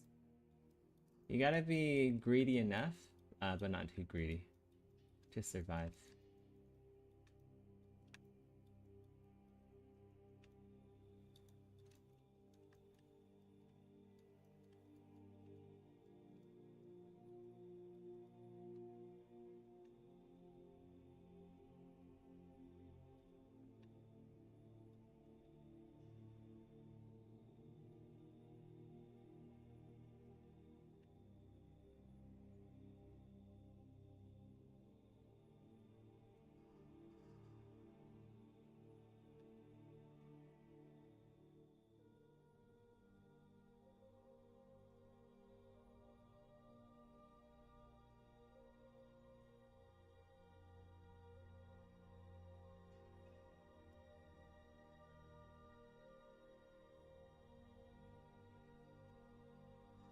The trick lies in balancing the greed.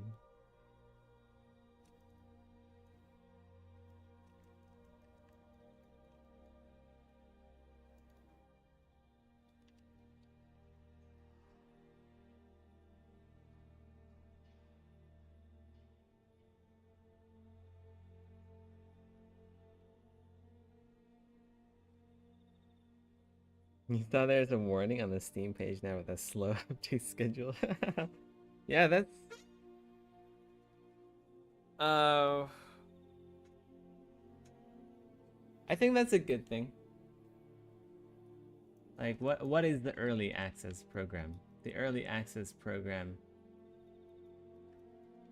is for like creators to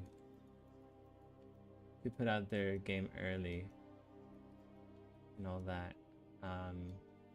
But there's like an expectation that you'll probably finish it in a reasonable amount of time, right?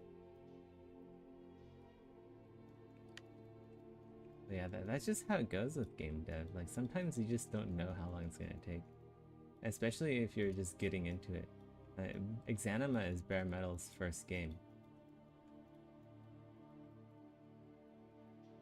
And like the time estimate at the very beginning, like, oh yeah, it'll be done in a couple months.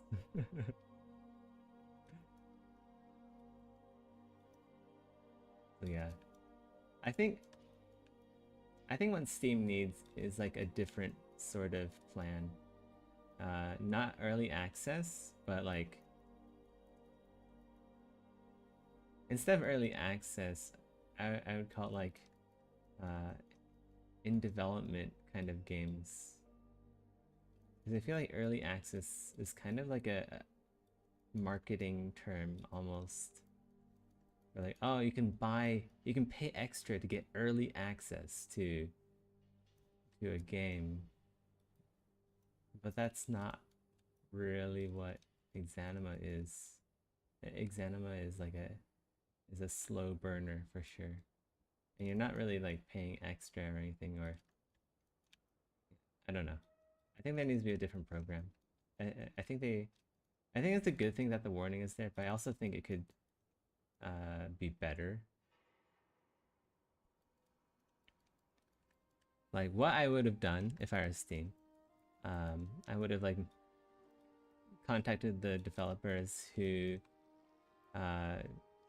fall into the criteria of having a slow development time, and then offer them like a different label on their store page. So instead of like early access, we change it to like an in development kind of label. That's what I would do. That's what I would have done if I were Steam. I know, right? Kind of dumbfounded. Yeah. But I mean, like the scope was like completely different as well. Like I'm sure like Exanima's scope was tiny compared to what it's blossomed into now. Like the original scope. Got too much noise in here.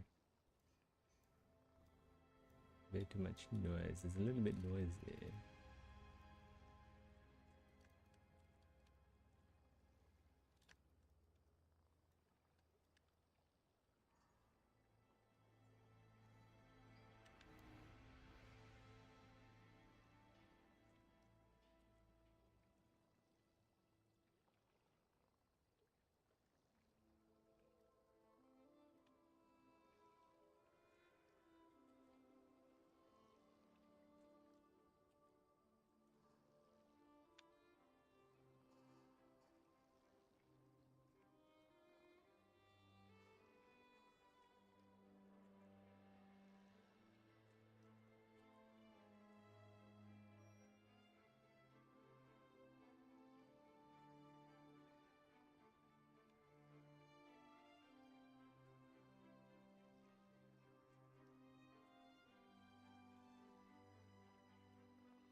Yeah, I'm sure it'll be finished one day.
How long do you think for the next update? So the next update is going to include the next area of the story, which is the gardens. It's gonna have that, and I think also some of the AI.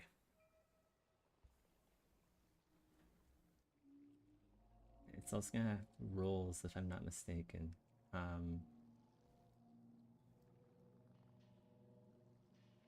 So yeah, I don't know. The Gardens is actually like one of the biggest levels in Exanima. So, and Madoc is also working on AI and other improvements to the game. AI especially is a massive undertaking.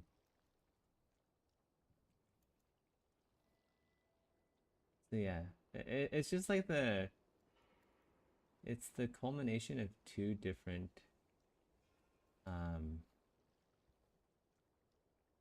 parts of the game. Just like level design is massive for Gardens, and yeah, AI is also really massive.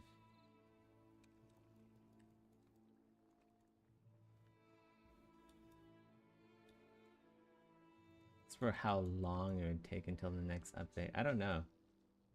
Maybe another 6 months or something. Maybe a little bit longer. I'm not sure. I'd say maybe 8 months.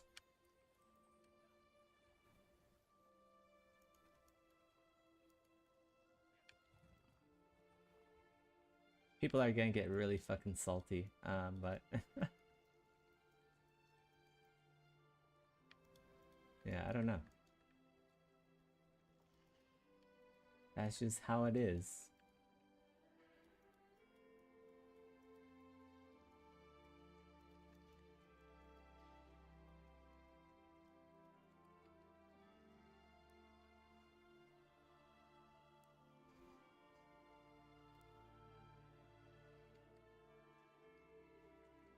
That'll be some real salt for sure. Yeah, I feel like we haven't seen the actual salt yet.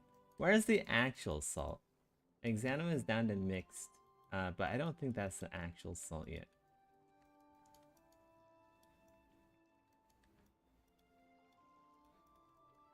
Players need to try harder and be more salty, I think. This is some weak ass salt.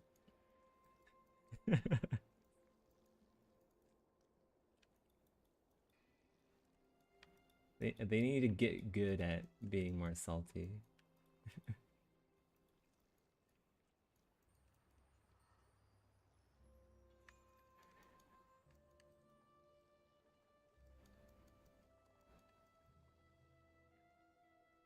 Yeah, I don't know. If like the level design is going smoothly, which I think it is.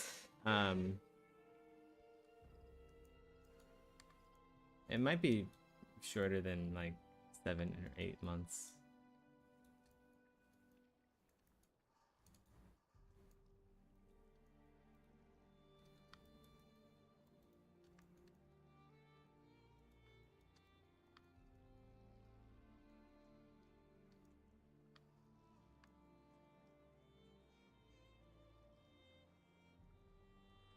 In 8 months, you might be ready for a break from game dev.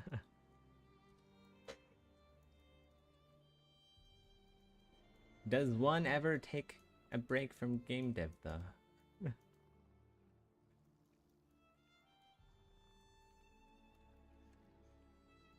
Life is a game. The shoulders need something, I forget what. They need work.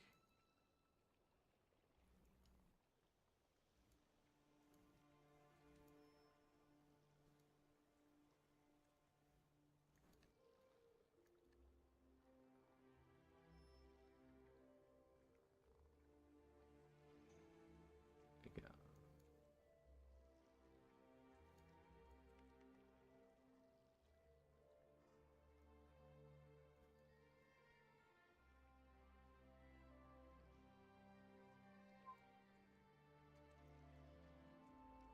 Damn.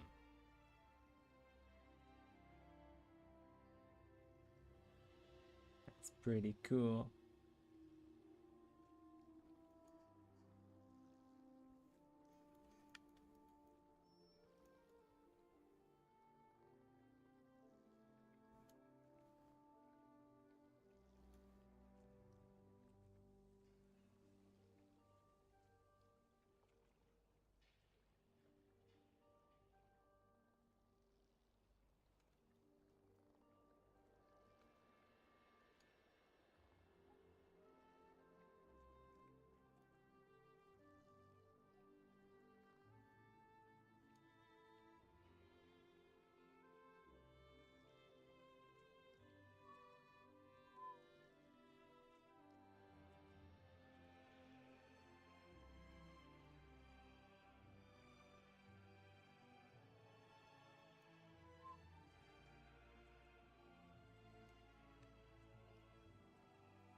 Nice.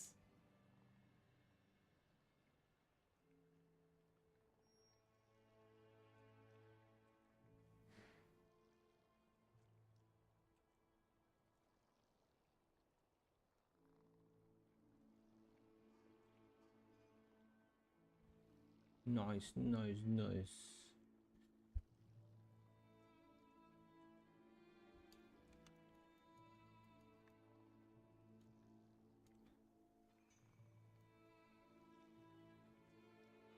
I'm looking forward to working on the other parts of my game. I love making the races and like the 3D models and stuff, but eventually I'll have to do a bit of the programming. I already have like an inventory system sort of worked out, so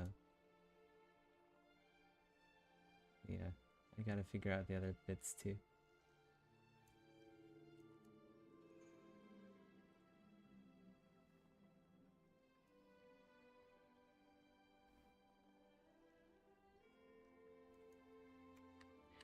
All in due time.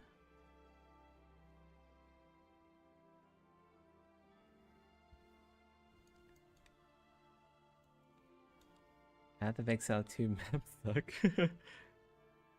It's great until something one-shots you. Yeah, I mean, the Path of Exile 1 has the same problem, right? You're either alive or you're dead. There's no in between.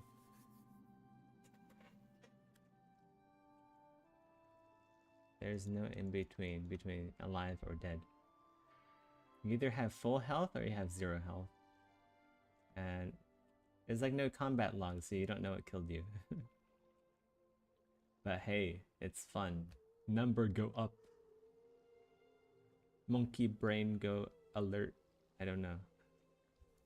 Whatever stupid meme people use to describe it these days.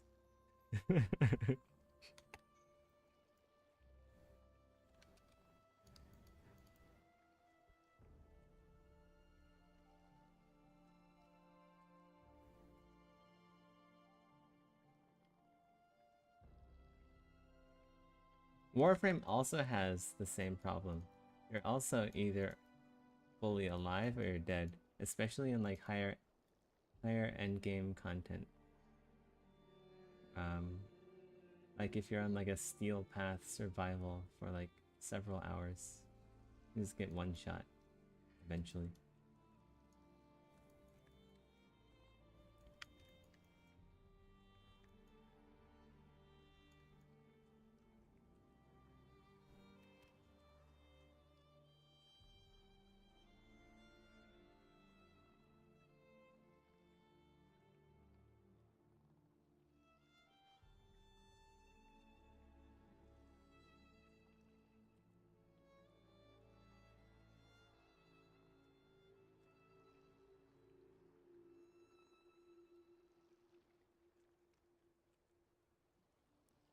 Oh, it's Dawnbreaker.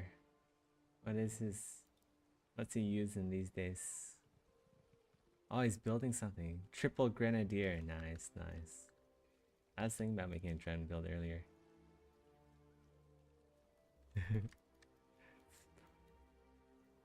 I'm spying on Dawnbreaker. When he doesn't know. He doesn't know he's on stream.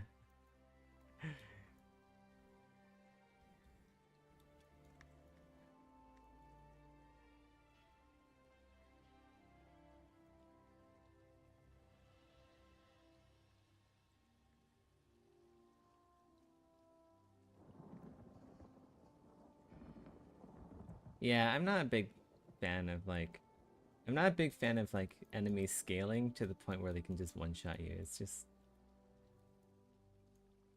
there is prestige, I guess. It does increase your EP if you're capable of surviving in situations like that.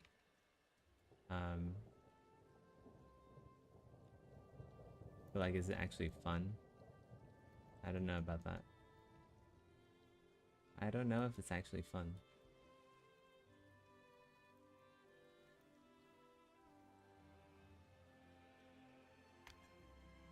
Like at the end of the day, what is Path of Exile?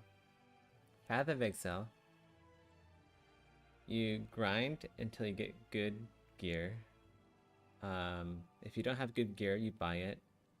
You increase your resistances, increase your damage. And if they're not high enough, you die.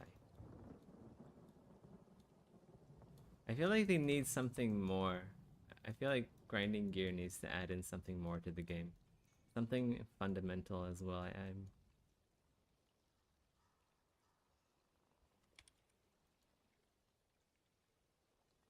yeah, I don't know. But like they have a loyal player base that enjoys that kind of content, so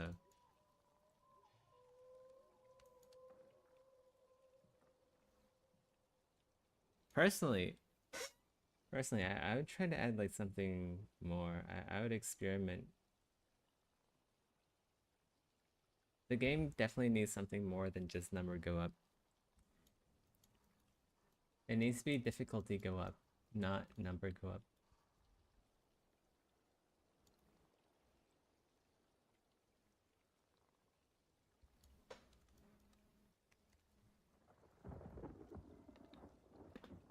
Even though like number go up can mean higher difficulty, there are ways to increase the difficulty of a game without making number go up. I think that's why a lot of people like Labyrinth, because there's like traps and stuff. And it's like almost like a dungeon crawl where it's like choose your own adventure kind of thing.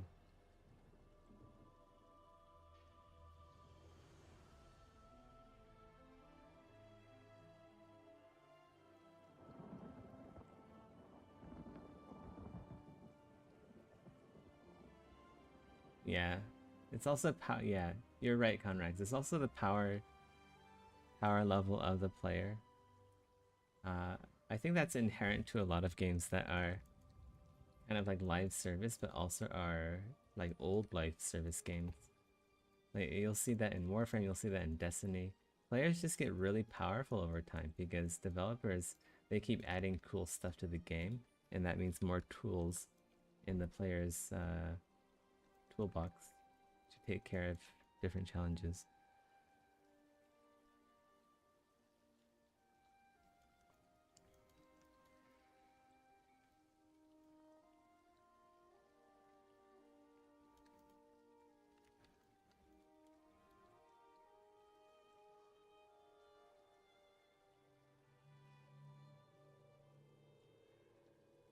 I don't know. There's gotta be a solution to that. It just need to think harder about how to balance the game.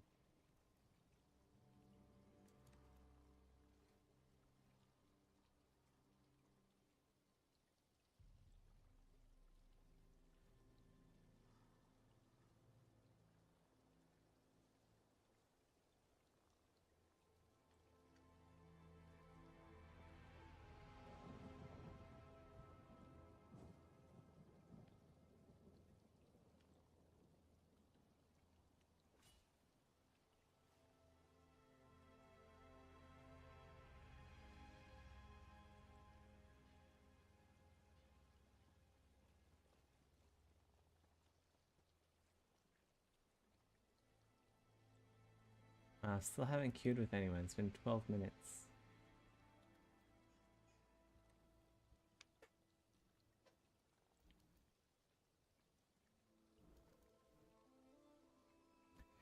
This game is dying. Cross out, it's dying. It's so sad to see when a game dies. When it's on their deathbed. Oh god. Dead game dead.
Yeah, the early days of Path of Exile 1, so much fun.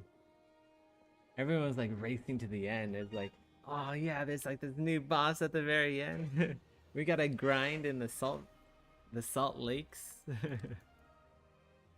The Salt Lake grind.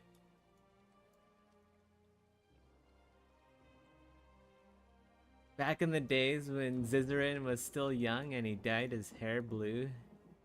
Oh my god. We were all so young back then.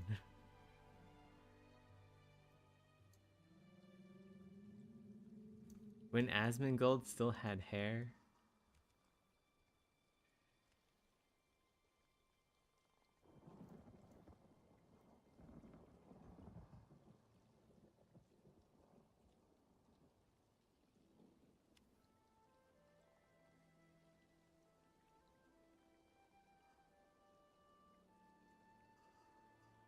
Days gone. Like tears in the rain.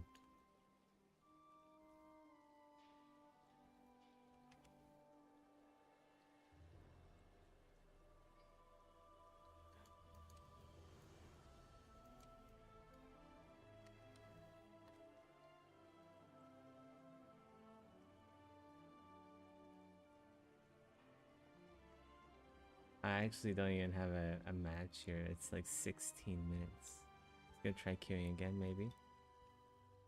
See if that helps. If it doesn't, I'm just gonna switch over to Elden Ring.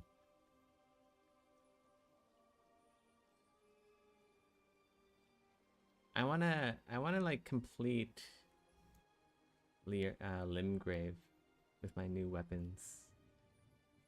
It'll be fun.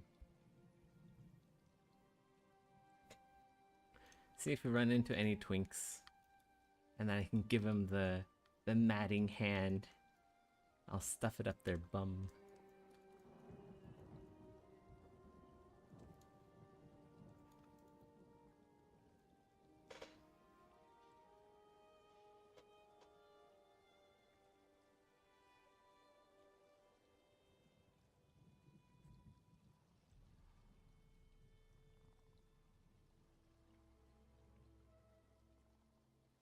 Can never get into the Soul series.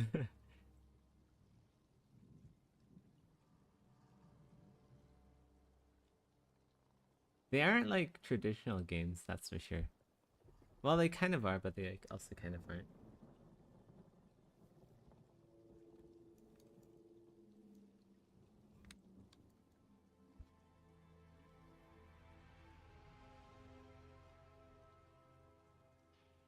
Like, I think the biggest difference is just how many hits you can take before you die. In a normal game, right? You usually have, sometimes in like MMOs, you can just stand there and let enemies like attack you and you'll never die. In a Souls game, you get hit twice, you might be dead. 3 times, you're probably dead. 4 times, you're definitely dead. So like, it kind of turns the entire genre into a game of not getting hit, and that can be stressful, I guess, for some people.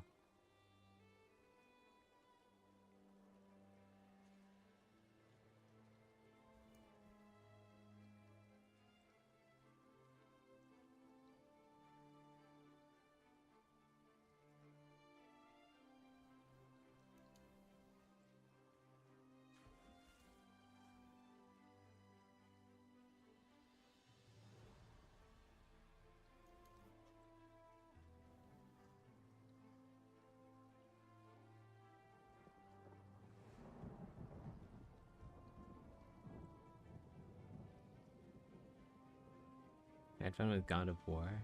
I heard God of War is good, but like, again, I don't really play games where I'm a character, a predefined character.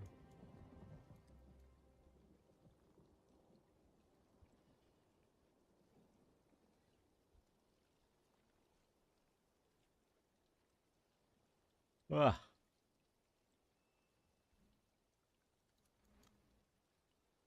Memorizing enemy attack patterns and stuff is a turn off for me. Did you see my my last longest stream? Like the stream I did last night? Oh my god. I was like stuck on Jory for what felt like 6 hours maybe.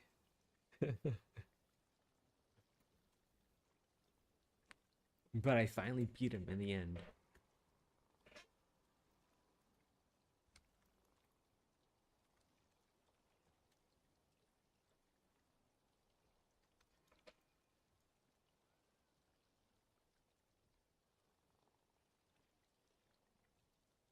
Yeah, it's not really interesting. It's just a lot of me cursing and swearing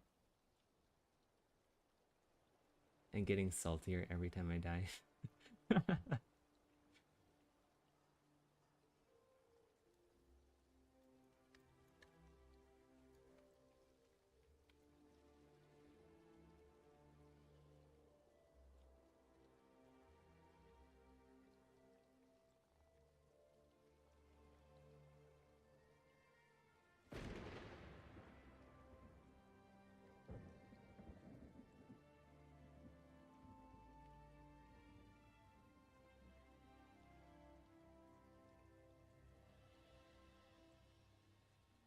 Kratos is me, so it's very immersive. You are the god of war.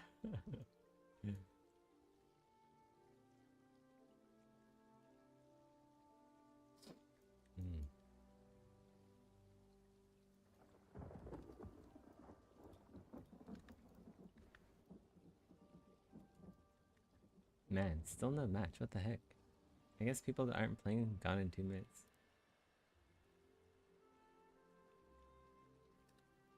That's actually crazy. Maybe I have to relog or something.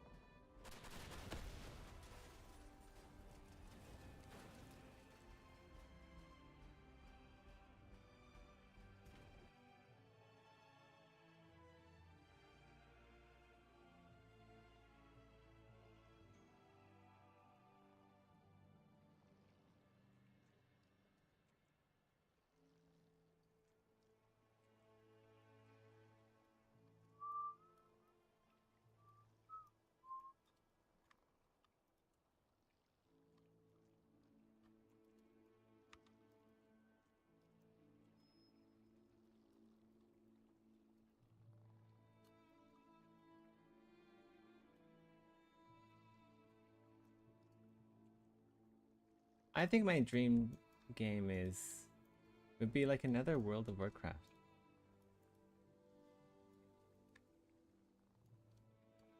I would love to play like another World of Warcraft kind of game before I kick the bucket. Like when World of Warcraft came out in like 2002, was it? Or 2003? That was like the best time ever.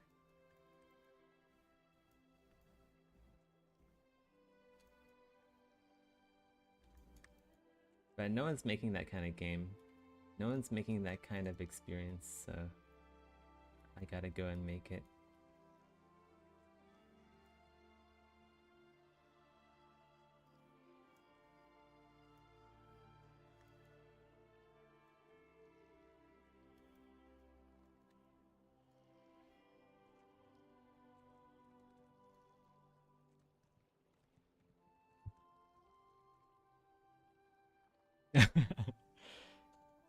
You're a career PvPer.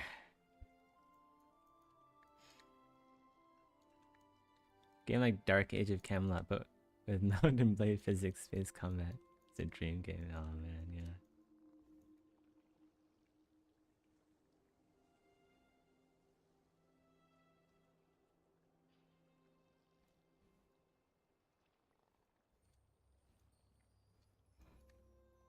Oh. I need a good PvP game, personally. I haven't had a good PvP game since Destiny 2. I guess Elder Scrolls Online was sort of a PvP game for me for a little bit, but I just felt it wasn't really fair for the other players because I just come up behind them and one-shot them as a rogue. It was just like the dirtiest playstyle kind of PvP I've ever done. Yeah, I need a Destiny 2 replacement, and there isn't one yet. And I don't know. I don't have high hopes for Marathon, which is Bungie's next game.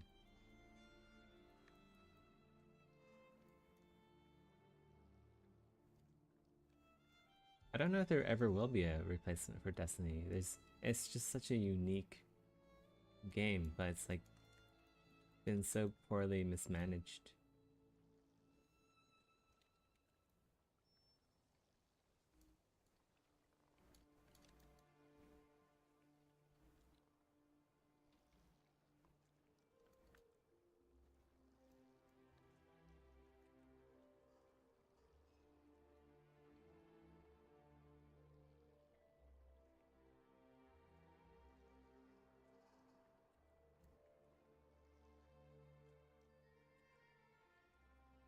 I still don't get how people actually even like Dark and Darker. I played it for a bit. I'm like, man, this game feels like a Kickstarter cash grab game. It just it's just like so bad. Like I don't know. But like a lot people like the game. Like some people, even Maddock liked playing the game for a bit. I just couldn't see how people liked it. It's just like the quality is just so bad. You play it, it feels bad to play.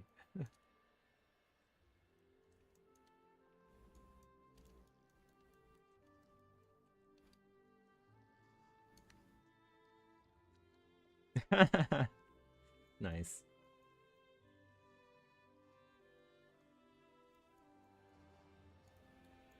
I feel like I'm taking crazy pills sometimes. It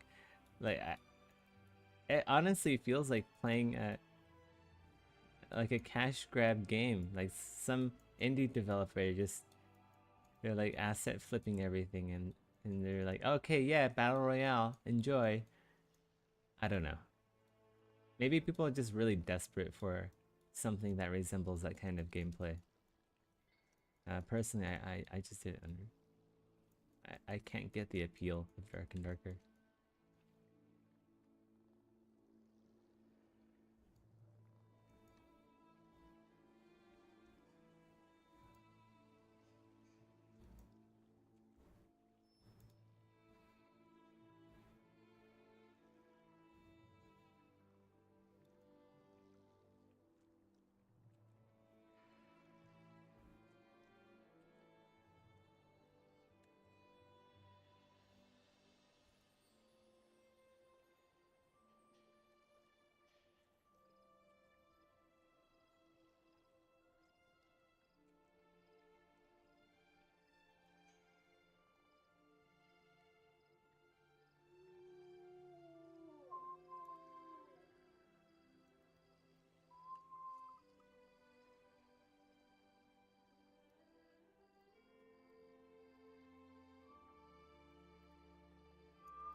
Yeah, you said it was like 2. It's probably like 3 or 4 now.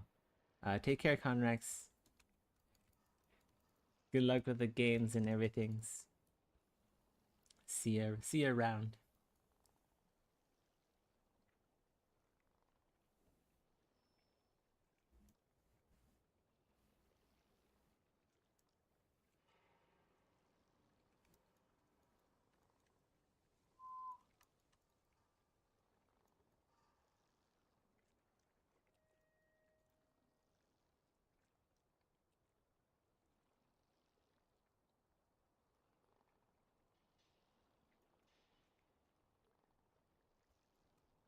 The replacement cheddar has arrived. Hey, Kroll, how's it going?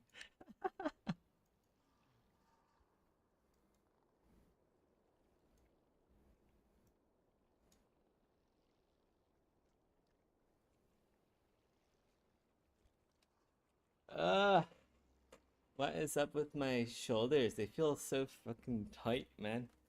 I need to go stretch. I'll be right back. Am I still cute? Yeah. Man. I'm just gonna play Elden Ring. Play Elden Ring later. Good, good. What about you? It's good. I beat the boss last night. Took forever. But it worked.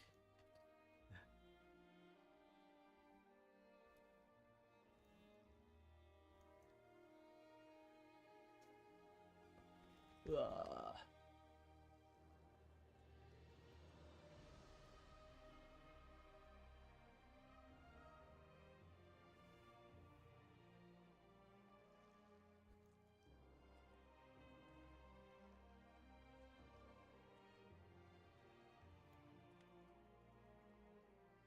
I actually feel like taking a nap.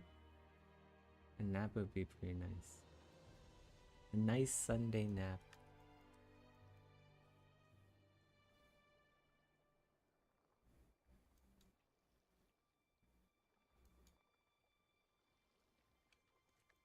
The day of rest.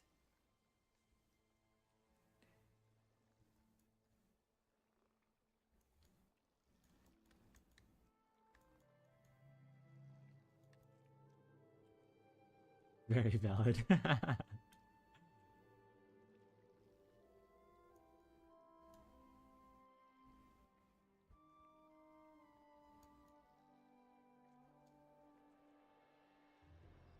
Man, I want to get started on the robot race so bad. I have a lot of ideas. But I gotta finish this up first. Otherwise I'll have 2 incomplete projects. And that'll feel horrible. Incomplete projects feel the worst. Because you're like, okay, so I've designed both of these, but I just need to put in the work to polish them up. And usually it's a lot of work to polish.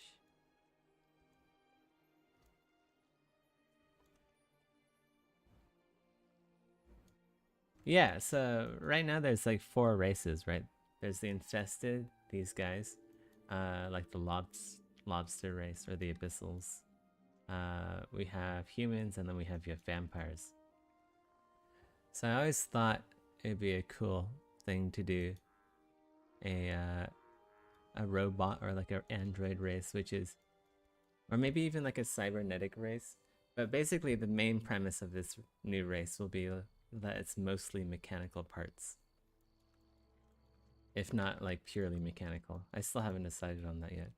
Like, should there be like organic parts, like maybe the brain and the stem cell is intact, but the rest of the body is like completely metal, or like artificial, or should be 100% like a robot, like powered by AI and everything. How did the lobsters eat? They do have a mouth. Yeah, they do. I'll show you. Let me save this and load it up for you.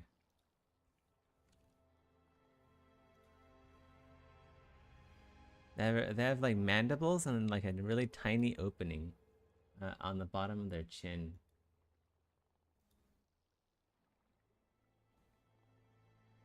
Where they can they mostly eat like liquid food. But yeah, they have like little tiny mandibles down here.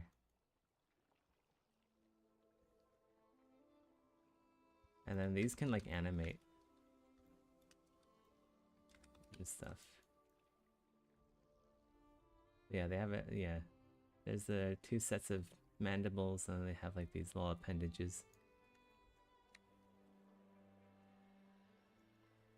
But yeah, robot race Could be very interesting.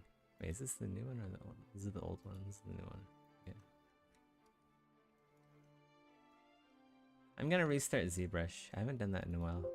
I'm worried that it has like some performance issues if I don't restart it. I'll be right back. I need to wash my sweaty.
Okay, I'm back.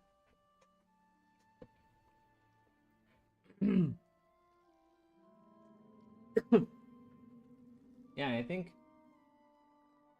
something purely mechanical could be an interesting contrast. I think not only could be a good contrast, but this game is going to have mechs. So if there's mechs in the game, just think of the potential of having a robotic race pilot a mech. Like that opens up a lot of world building, honestly.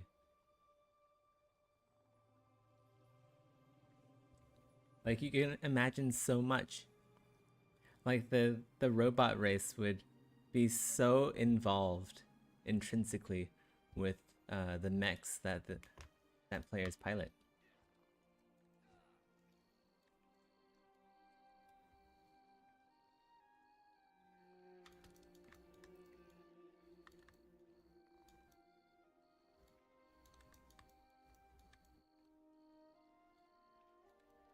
Okay, yeah, we still need to work on the feet. The feet still need some work.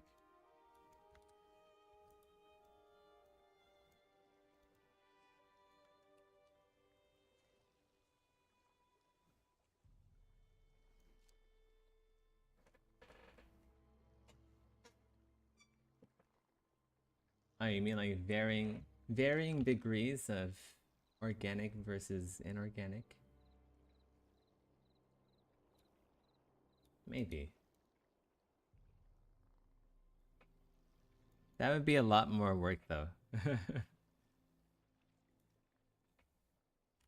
If I'm doing that, it'd have to be in a way where it doesn't take up an insane amount of work.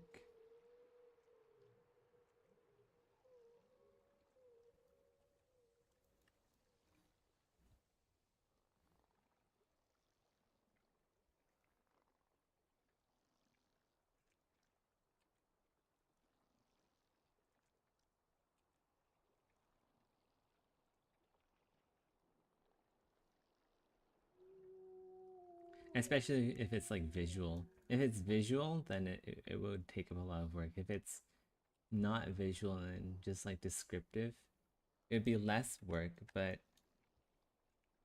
then it wouldn't be as cool.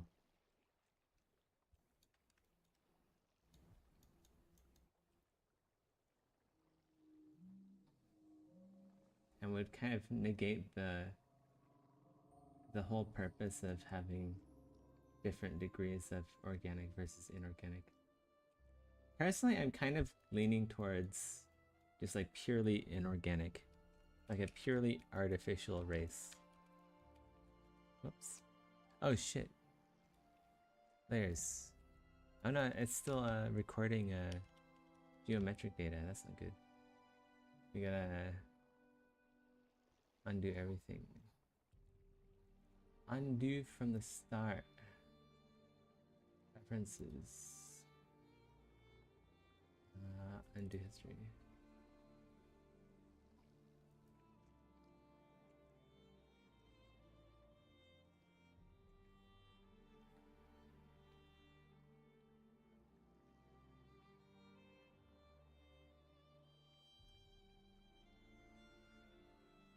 Okay, now we can do Damien Standard.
That's it. What do you want?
You know what?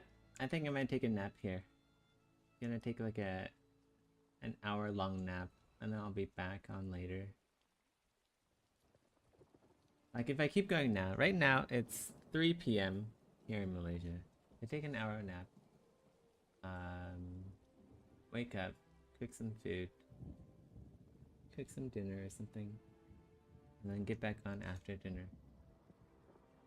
And then I'll have energy to do like a full night's worth of streaming. I think that's a solid plan right there. Also, I think my dogs want attention. They wanna like they want cuddles. Alright. See ya, Cruel. I'll be back later. Take care.